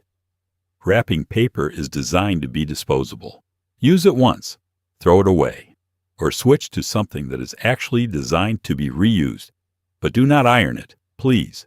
Just do not. Off tier. Dilute dish soap to make it last longer. The dish soap bottle is running low. Instead of buying more, your mother adds water. She fills the bottle halfway with water, shakes it, and keeps using it. The soap is thinner now. It takes more pumps to get enough to wash dishes. But technically it still works. And technically she has stretched the bottle to last longer. The problem is that diluted soap does not clean as well. It takes more soap and more water to wash the same number of dishes. So any money saved by diluting the soap gets canceled out by using more of it. This rule creates the illusion of savings without actual savings. This was a common practice in households that were serious about stretching every dollar. Dish soap was not expensive, but it was an ongoing expense. A bottle might last a month or 6 weeks. Then you had to buy another one. For someone operating on a tight budget, anything that made a bottle last longer felt like a win. So when the soap level got low, water got added, the bottle got shaken, and the soap kept getting used even though it was now half water. The diluted soap produced fewer suds. It felt thinner in your hands. It took more scrubbing to get the grease off a pan. But it was still soap. It still worked. Sort of. Your mother would use twice as much of the diluted soap to compensate for the reduced concentration. She would scrub harder. She would rinse longer. The dishes still got clean eventually. But the process took more effort and more time. The math on this rule never worked out. Let us say a bottle of dish soap costs $2 and lasts for 30 days. If you dilute it by half, you are effectively creating a bottle that is 50% soap and 50% water. That bottle might last 45 days instead of 30. You saved 15 days worth of soap. That is $1. But you use twice as much soap per dish to get the same cleaning power. So you did not actually save anything. You just spread the same amount of soap over more time and used more water in the process. Today, this rule is even worse. Modern dish soaps are concentrated. They are designed to work in small amounts. A few drops is enough to wash a sink full of dishes. If you dilute concentrated soap, you are defeating the entire purpose of the concentration. You are turning a product that was engineered to be efficient into a product that is weak and wasteful. You end up using more soap, more water, and more time to achieve the same result. It is the opposite of savings. Some people defend this rule by saying that dish soap is too strong and does not need to be used at full strength. That is sometimes true. You do not need a giant squirt of soap to wash a few plates. But the solution is not to dilute the whole bottle. The solution is to use less soap per wash. Use a smaller amount. Be more deliberate. That actually saves soap. Diluting the bottle just makes the soap weaker and harder to work with. The exception is if you are using dish soap for something other than dishes. If you are making bubble solution for kids, diluting dish soap makes sense. If you are using it to wash windows or clean floors, dilution might be appropriate. But for washing dishes, use the soap at the concentration it was designed for. That is how it works best. This rule sits in F tier because it creates the illusion of savings without delivering actual savings. It makes you feel like you are being thrifty, but you are not. You are just making your soap weaker and your dishwashing less efficient. The bottle lasts longer, but you use more soap per dish. The math does not work. And the time you spend scrubbing harder and rinsing longer is worth more than the imaginary savings. This is fake frugality. It is the kind of rule that makes people feel virtuous without actually improving their situation. Do not dilute your dish soap. Just use less of it per wash. That is the real solution.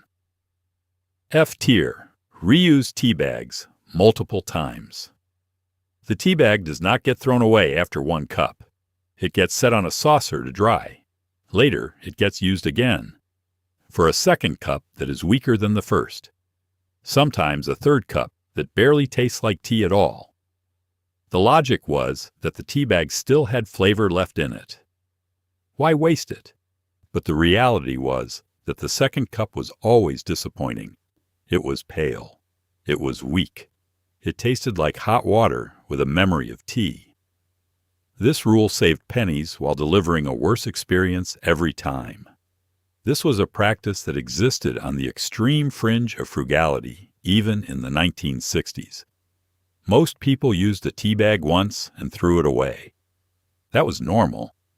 That was what tea bags were designed for. But some people tried to stretch them further. After brewing a cup of tea, they would fish out the tea bag, set it on a saucer, and let it dry. Later in the day or the next day, they would use it again. The second cup was never as good as the first.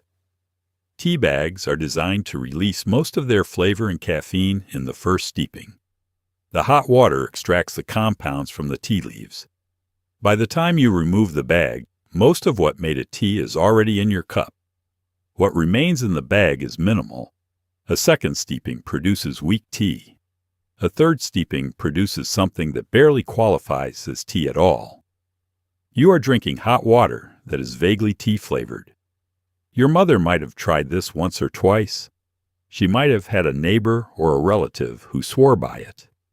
But most people who tried reusing tea bags quickly realized it was not worth it. The second cup was not satisfying. It did not deliver the comfort or the caffeine boost that a proper cup of tea provided. You were technically saving money, but you were also drinking something inferior. And for what? To save the cost of a tea bag? A box of tea bags costs $3 or $4 and contains 20 or 30 bags. Each bag costs 10 or 15 cents. Reusing a bag saves 10 cents. That is the trade-off. 10 cents for a bad cup of tea. Today, this rule is even less defensible. Tea bags are incredibly cheap. You can buy decent tea for pennies per bag. The idea of reusing a tea bag to save 10 cents is absurd when 10 cents buys you a fresh bag that will actually taste good. And if you are really concerned about cost and waste, switch to loose leaf tea. Loose leaf tea is cheaper per cup than tea bags. It tastes better. It produces less waste. And you can control the strength by using more or less tea. That is a real solution. Reusing tea bags is not. The environmental argument for reusing tea bags is weak.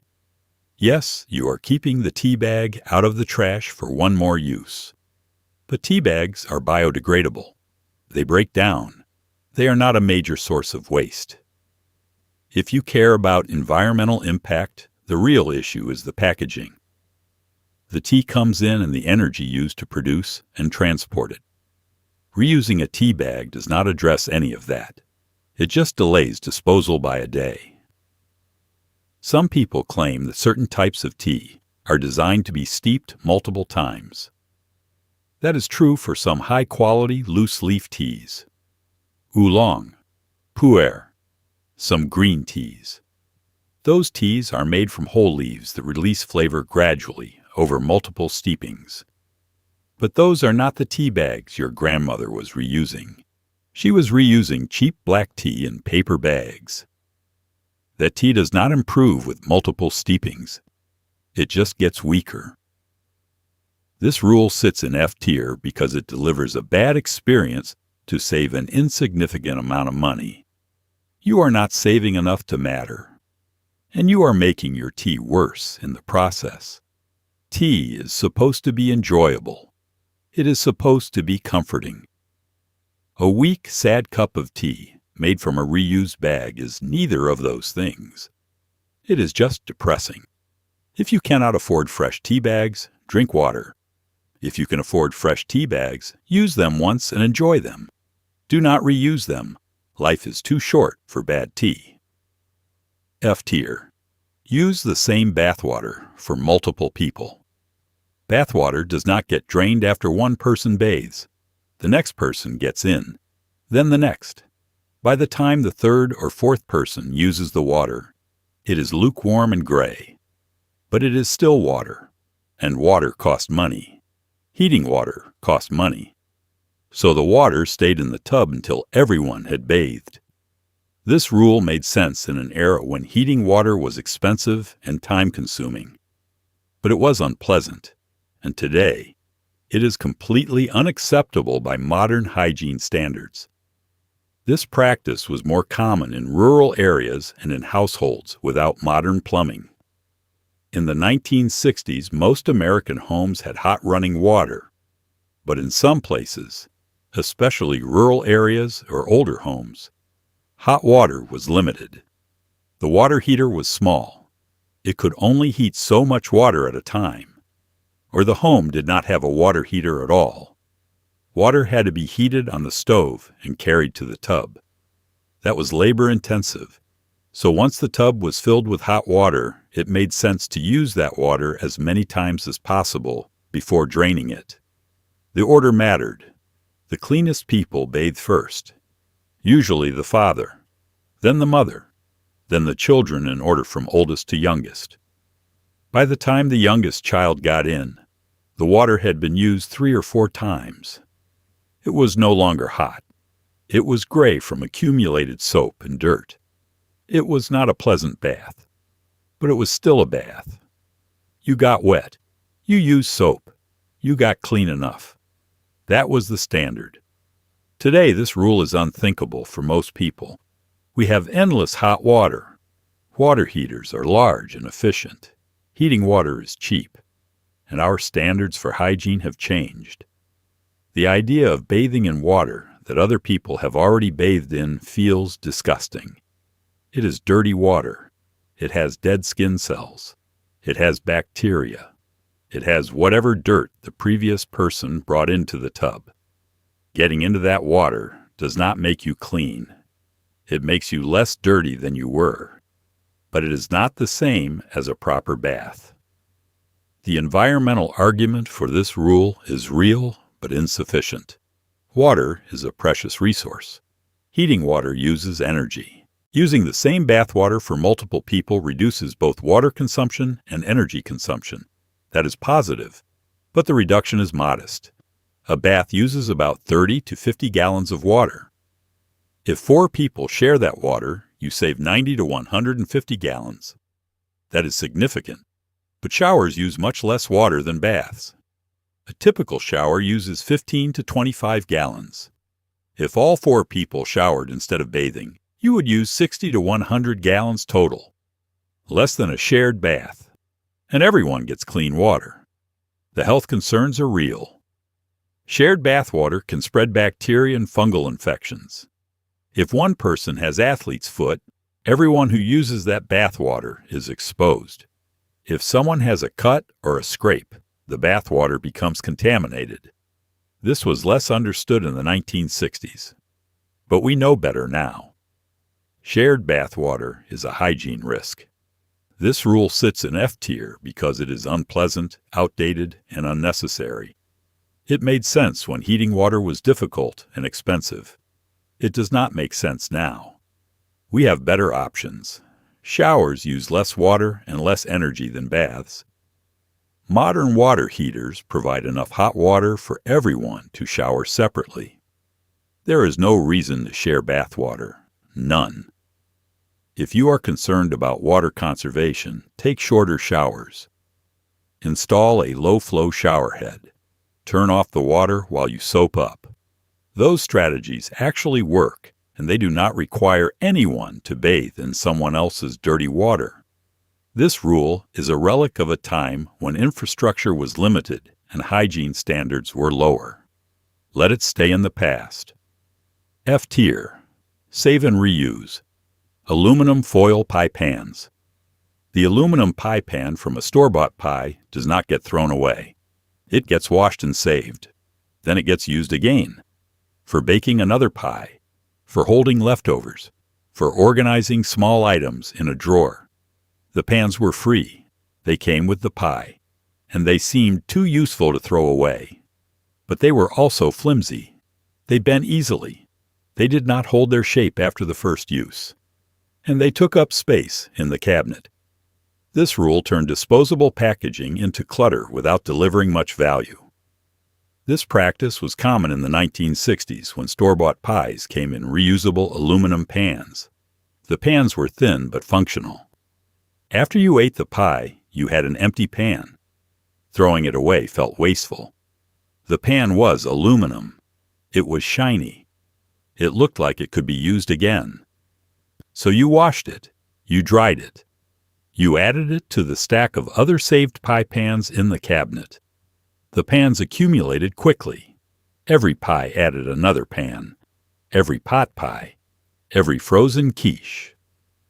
Within a few months, you had a dozen aluminum pans of various sizes stacked in a cabinet. They were nested together, but they still took up space. And they were annoying to work with.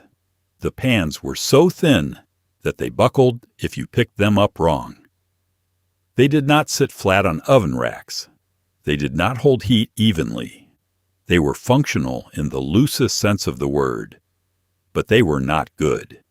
Your mother might have used them occasionally, for baking a pie to give to a neighbor, for holding craft supplies, for organizing screws and nails in the garage. The pans had uses, but they were never ideal for any of those uses. A proper pie pan baked better. Proper storage containers worked better. Proper organizers organized better. The saved aluminum pans were a compromise. They were free, but they were not good. Today, this rule makes even less sense. Disposable aluminum pans are incredibly cheap. You can buy a pack of 3 for $2. They are thicker than the ones that come with store-bought pies. They hold their shape better.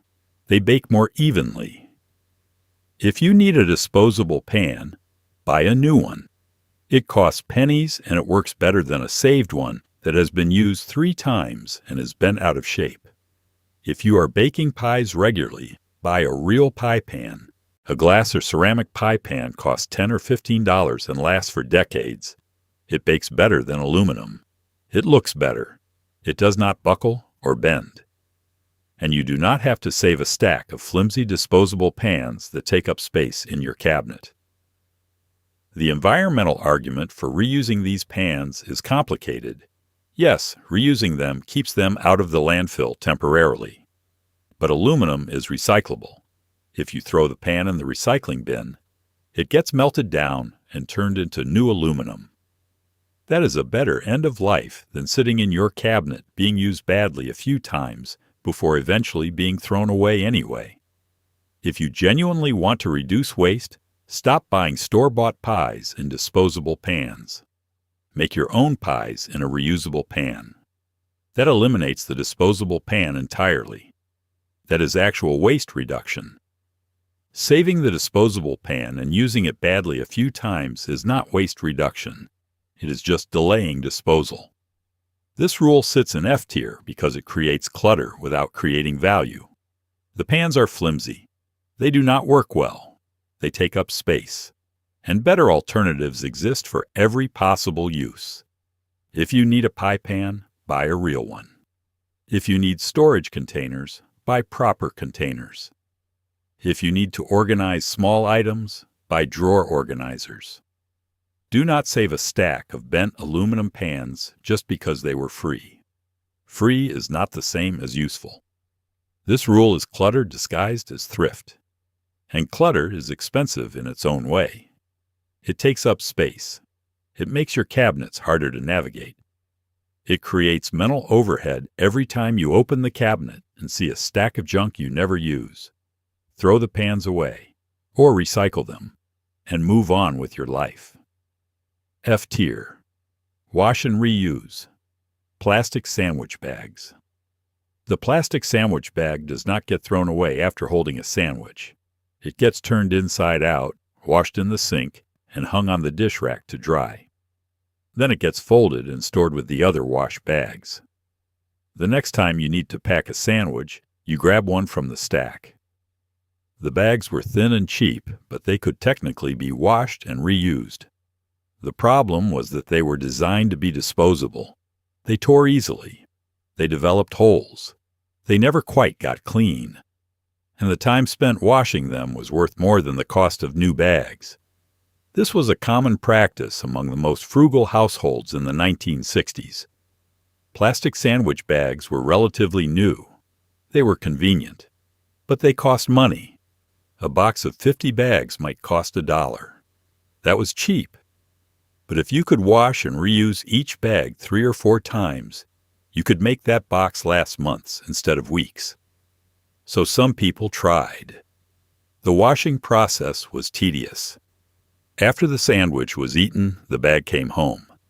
Your mother would turn it inside out, checking for crumbs or condiment residue. She would run it under warm water. If it was greasy, she would use a drop of dish soap and scrub it with her fingers. Then she would rinse it thoroughly.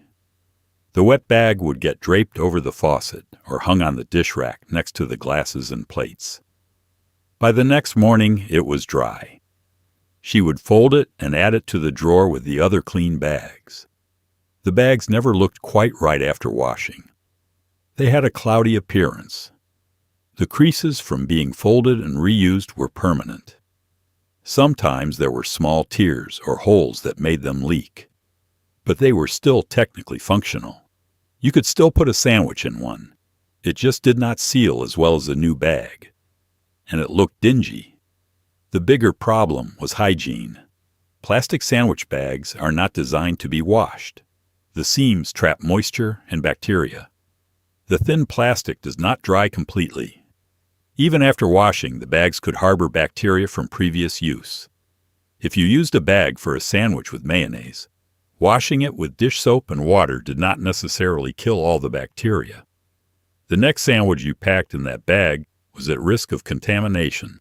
This was not well understood in the 1960s. But we know better now. Today, this rule is completely indefensible on hygiene grounds alone.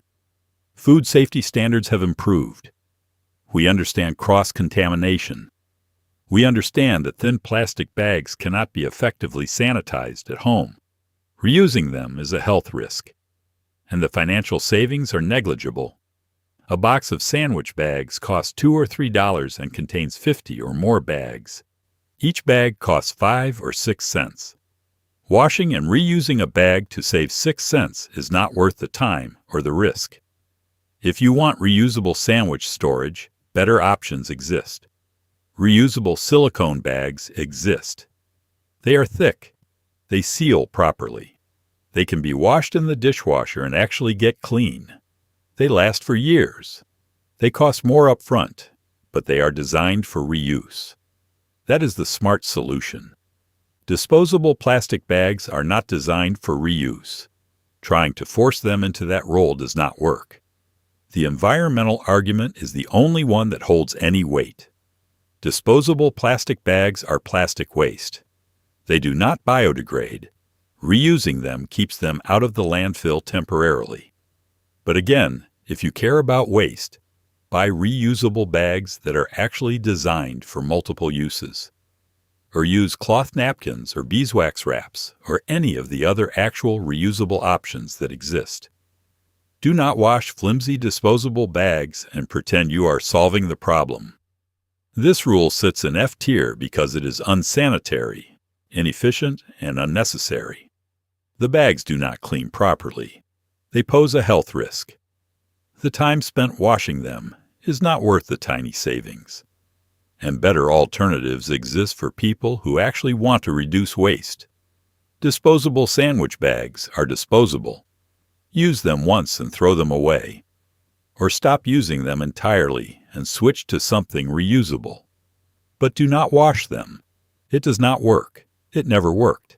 And it definitely does not work now that we understand food safety better. F tier. Keep every margarine tub for storage. Every margarine tub that enters the house gets saved. After the margarine is gone, the tub gets washed and added to the collection.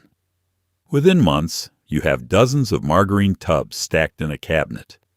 They get used for storing leftovers, organizing small items, holding craft supplies, and 100 other purposes.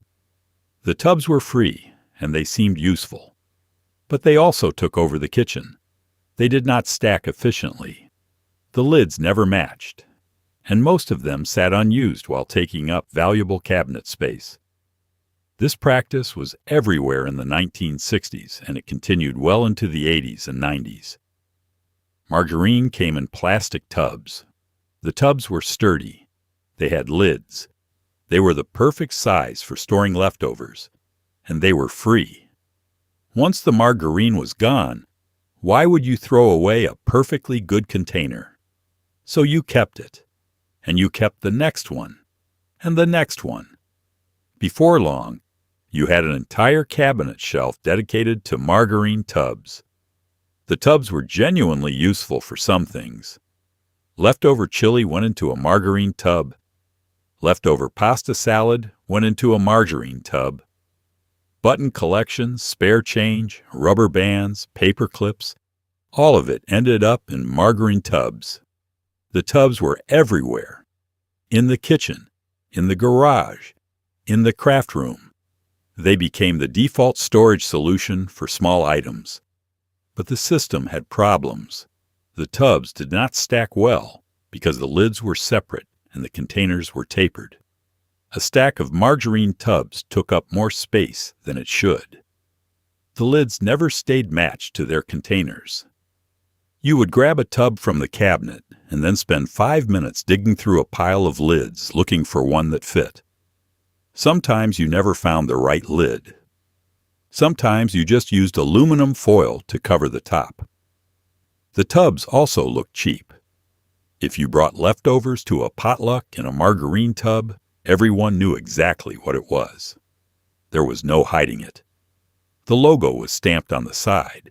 Even if you peeled off the label, the shape gave it away. It screamed, "I did not buy proper storage containers." And that was fine for some situations. But for others, it was embarrassing. Today, this rule creates more problems than it solves. Proper food storage containers are cheap, You can buy a set of matching containers with lids for $10 or $15. They stack efficiently. The lids match. They seal properly. They look presentable. They are a better solution in every way. Margarine tubs are free. But free comes with costs. The cost of clutter. The cost of disorganization. The cost of digging through a pile of mismatched lids every time you need to store something. The other issue is that most margarine does not come in tubs anymore. It comes in sticks or squeeze bottles or tubs that are too small to be useful for storage. The supply of margarine tubs has dried up. So even if you wanted to save them, you are not getting as many as households did in the 1960s. The environmental argument is weak. Yes, reusing margarine tubs keeps them out of the landfill temporarily. But they end up in the landfill eventually anyway. And the clutter they create while they are in your house has a cost. Mental clutter, physical clutter, time wasted searching for lids that match. If you genuinely want reusable storage, buy proper containers. If you care about waste, buy glass containers that last for decades. Do not fill your cabinets with margarine tubs just because they are free. This rule is clutter. It is disorganization disguised as thrift. And it takes up space that could be used for things that actually work well. This rule sits in F tier because the costs outweigh the benefits. The tubs are free, but they are not functional enough to justify the space they take. Better options exist. Cheaper than you think. More efficient than you expect. And without the chaos of mismatched containers and lost lids. Let the margarine tubs go. Buy proper storage containers. Your kitchen will be more organized. Your leftovers will stay fresh longer. And you will stop wasting time searching for lids that fit. F tier. Collect rainwater in buckets for watering plants. Buckets sit outside to collect rainwater.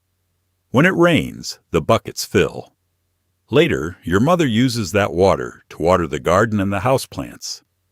The logic was that rainwater is free and plants actually prefer it to tap water. Both of those things are true, but the execution was problematic. The buckets attracted mosquitoes. They collected leaves and debris. They took up space in the yard. And the amount of water collected was rarely enough to make a meaningful difference in watering needs. This practice made more sense in rural areas where well water was hard or where municipal water was expensive. Rainwater is soft. It does not have the minerals and chemicals that tap water has. Plants do grow better with rainwater. So collecting it seemed like a smart idea. You set out buckets or barrels when rain was forecast. The rain filled them, and you had free water for your garden. The problem was scale. A bucket holds a few gallons. A good rain might fill several buckets. But a garden needs a lot of water, especially in summer. The buckets you collected might water the garden for a day or two. Then you were back to using tap water anyway. So the rainwater collection did not eliminate the need for tap water. It just supplemented it slightly. The mosquitoes were a serious issue. Standing water is a breeding ground for mosquitoes. Within days of collecting rainwater, the buckets were full of mosquito larvae. You either had to use the water immediately or cover the buckets tightly to prevent mosquitoes. Most people did neither. The buckets just sat there, breeding mosquitoes and becoming a nuisance. The debris was another problem. Rainwater does not fall clean. It picks up dirt from the air. Leaves fall into uncovered buckets. Insects drown in the water. By the time you are ready to use the water, it is full of floating debris. You have to strain it or fish out the leaves before using it. That adds time and effort to a task that is supposed to save time and effort. Today, this rule is mostly obsolete in suburban and urban areas. Municipal water is cheap. In most places, water for outdoor use costs pennies per 100 gallons. The savings from collecting rainwater are minimal. And the hassle of managing buckets, dealing with mosquitoes and filtering debris is not worth it. The modern version of this rule is rain barrels. Proper rain barrels connect to your downspout and collect water from your roof. They have spigots for easy access. They have lids to keep out mosquitoes and debris. They hold 50 or more gallons. That is a real system. That is functional. Random buckets in the yard are not. If you live in an area with water restrictions or high water costs, rain barrels make sense. They are an investment. But they pay for themselves if you use them consistently. Random buckets do not. They are just yard clutter that breeds mosquitoes. The environmental argument is real, but limited. Collecting rainwater reduces demand on municipal water supplies. That is positive, but the scale matters. A few buckets collecting a few gallons per rain event does not make a meaningful difference. A proper rain barrel system collecting hundreds of gallons over a season does make a difference. If you are going to do this, do it right. This rule sits in F tier because the execution was always problematic and better solutions exist now. Buckets in the yard are not an effective rainwater collection system. They are a mosquito breeding system that happens to collect some water. If you want to collect rainwater, install proper rain barrels with lids and spigots. If you do not want to invest in that, just use tap water. It is cheaper and easier than dealing with buckets full of mosquito larvae and decomposing leaves. This rule had good intentions, but poor execution, and it has been surpassed by better technology. Let the buckets go. F tier. Men-torn vacuum cleaner bags. Instead of replacing them, the vacuum cleaner bag tears. Instead of throwing it away and installing a new one, your mother patches it. She uses duct tape or adhesive patches to cover the hole. The bag goes back in the vacuum. It works for a while. Then it tears again. Another patch gets applied. Eventually, the bag is more tape than fabric. But it is still technically functional, and it saved the cost of buying new bags. The problem was that torn bags leak dust back into the air. They reduce suction, and they make the vacuum work harder. The savings were small, and the performance suffered. Vacuum cleaner bags in the 1960s were fabric or paper. They were designed to be disposable, but they were not cheap. A pack of replacement bags might cost $1 or $2. That was enough that some people tried to extend the life of each bag as long as possible. When a bag tore, they patched it. When it got full, they carefully emptied it and reused it. The bag stayed in service until it literally fell apart. The patching process was straightforward. Your mother would remove the bag from the vacuum and inspect it for tears. Small tears got covered with tape. Larger tears got covered with adhesive patches or even sewn shut. The patched bag went back into the vacuum. It worked, sort of. The patches held for a while, but vacuum bags are under stress. Air is being forced through them. Dirt and debris are scraping against the inside. The patches did not last. New tears appeared. More patches got applied. The cycle continued. The real problem was that patch bags did not work as well as new bags. The patches reduced airflow. The tape created rough spots that dirt stuck to. And when the bag finally failed completely, it often failed catastrophically. The bag would burst inside the vacuum, sending dust everywhere. That created more work than just replacing the bag in the first place would have. Emptying and reusing bags was even worse. Vacuum bags are designed to be disposable because emptying them releases dust back into the air. That dust contains allergens, bacteria, and whatever else you vacuumed up. Emptying a bag meant breathing all of that. And even after emptying, the bag was never completely clean. Residue remained. The bag started its next use already partially full. It did not hold as much. It did not work as well. Today, this rule is completely obsolete. Many modern vacuums do not use bags at all. They have canisters or chambers that you empty and rinse. That is reusable by design. For vacuums that still use bags, replacement bags are cheap. A pack of 3 bags costs $5 and lasts for months. The cost per bag is less than $2. Patching a bag to save $2 while reducing vacuum performance does not make sense. The health concerns are real. Torn or poorly sealed bags release dust and allergens back into the air you are trying to clean. You are vacuuming, but you are also making the air quality worse. That defeats the entire purpose. A new bag that seals properly captures the dust and keeps it contained. That is worth $2. If you are using a vacuum that requires bags and you want to save money, the solution is not to patch old bags. The solution is to buy a bagless vacuum. They cost more up front, but they eliminate the ongoing expense of bags entirely. Over the life of the vacuum, you save money and you get better performance. This rule sits in F tier because it compromises vacuum performance and air quality to save a trivial amount of money. Vacuum bags are cheap. They are designed to be replaced. Patching them does not work well, and it creates health risks.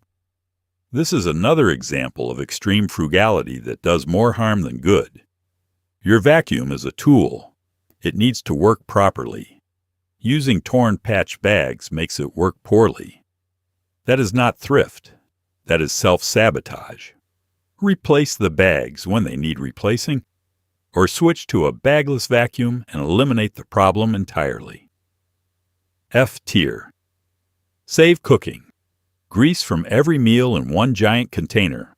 All cooking grease goes into one large container. Bacon grease, hamburger grease, grease from fried chicken, grease from sausage. Everything gets poured into the same jar or can. The container sits on the stove and accumulates layers of different fats. Eventually, it gets used for cooking. But by then, it is a mixture of flavors that do not always work together. The bacon grease was fine. The combined grease was questionable. And the container became a scientific experiment in fat layering. This rule was an extreme version of saving bacon grease. The logic was the same. Fat is expensive. You already paid for it. Why throw it away? So all cooking fat got saved. Everything went into the container. The container grew. Different fats separated into layers as they cooled. Beef fat on top, pork fat in the middle, chicken fat somewhere in between. The layers were visible through the glass jar. White, yellow, brown, all distinct, all mixed when you scooped from the container. Your mother used this combined grease the same way she used bacon grease. For frying eggs, for cooking vegetables, for greasing pans. But the flavor was unpredictable. Sometimes the grease tasted like bacon. Sometimes it tasted like hamburger. Sometimes it tasted like everything at once. It worked, but it was not ideal. The other problem was that not all cooking fats are equal. Bacon grease tastes good. It adds flavor. Hamburger grease is less appealing. It can taste greasy and heavy. Grease from fried fish should never be mixed with anything else. It makes everything taste like fish. But if you are saving all grease in one container, you lose the ability to control flavor. Everything becomes a mystery blend. The container also became rancid over time. Fat does not last forever. It oxidizes. It develops off flavors. A container that accumulated grease over weeks or months would start to smell bad. The older layers at the bottom would turn. But the newer layers on top seemed fine. So people kept using it. The rancid fat made food taste off. But many people did not realize that was the problem. Today, this rule is unnecessary. If you want to save bacon grease in its own container. That makes sense. It has good flavor and clear uses. But do not save every fat from every meal in one giant jar. That creates a flavorless or off-flavored blend that does not improve your cooking. Most cooking grease should be thrown away.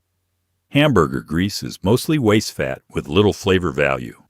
Grease from processed meats like sausage is loaded with additives and does not taste good when reused. Fish grease should never be saved.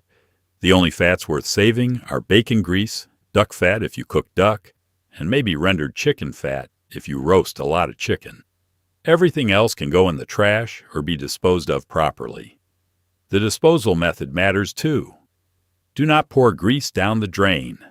It clogs pipes. Pour it into a can or jar, let it solidify, and throw it in the trash. Or wipe out the pan with paper towels and throw those away. Do not save it all in one container and pretend you are being thrifty. This rule sits in F tier because it creates a product that does not work well and often tastes bad. Saving specific fats for specific uses makes sense. Saving everything in one container makes no sense. The flavors do not mix well. The fat goes rancid. And you end up with a jar of questionable grease that makes your food taste worse. This is frugality taken too far. It crosses the line from thrifty to gross. Save bacon grease. Throw away everything else. That is the right balance. So there it is. 25 kitchen rules from the 1960s, ranked from brilliant to baffling. From saving bacon grease that actually improves your food and saves real money, all the way down to washing paper towels and bathing in someone else's gray water. The distance between S tier and F tier is the distance between wisdom and desperation, between strategies that still work today and habits that only made sense when heating a pot of bath water took all afternoon. Some of these rules deserve to come back. Making stock from scraps. Planning meals around what you already have. Stretching ground beef with breadcrumbs. These are not quaint relics. They are genuine money savers that work just as well now as they did 60 years ago. Maybe better, because food is expensive and waste is everywhere. Your grandmother knew something we forgot. Not everything, but some things. Other rules belong exactly where we left them. In the past, ironing wrapping paper, diluting dish soap, reusing tea bags until the water barely changes color. These were acts of extreme thrift born from necessity, and we are fortunate that we do not need them anymore. There is no virtue in making life harder than it has to be. Thrift is supposed to improve your situation, not make you miserable while saving pennies. The interesting ones are in the middle, the B tier and C tier rules that kind of work but require more effort than most people want to give. Reusing aluminum foil, washing bread bags, keeping a soup pot going all week. These rules reveal something about the cost of thrift. It is not just about money. It is about time. It is about mental energy. It is about whether the savings are worth the overhead. And that calculation is different for everyone. What strikes me most about these rules is how much has changed and how much has not. The basic challenge is the same. You have limited resources. You have a household to feed. You want to waste less and spend less without sacrificing too much. The strategies have evolved. The tools have improved. But the underlying tension is identical. Your grandmother faced it. You face it.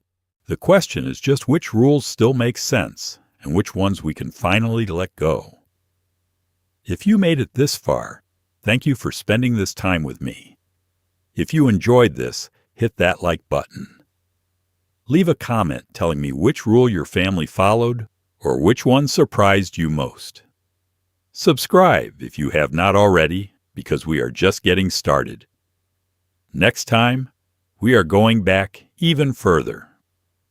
To the 1950s, to the rules that shaped the 60s, to the kitchen wisdom that built the foundation for everything we just talked about, the ones about victory gardens and rationing habits that never quite disappeared, about making do with less because less was all there was.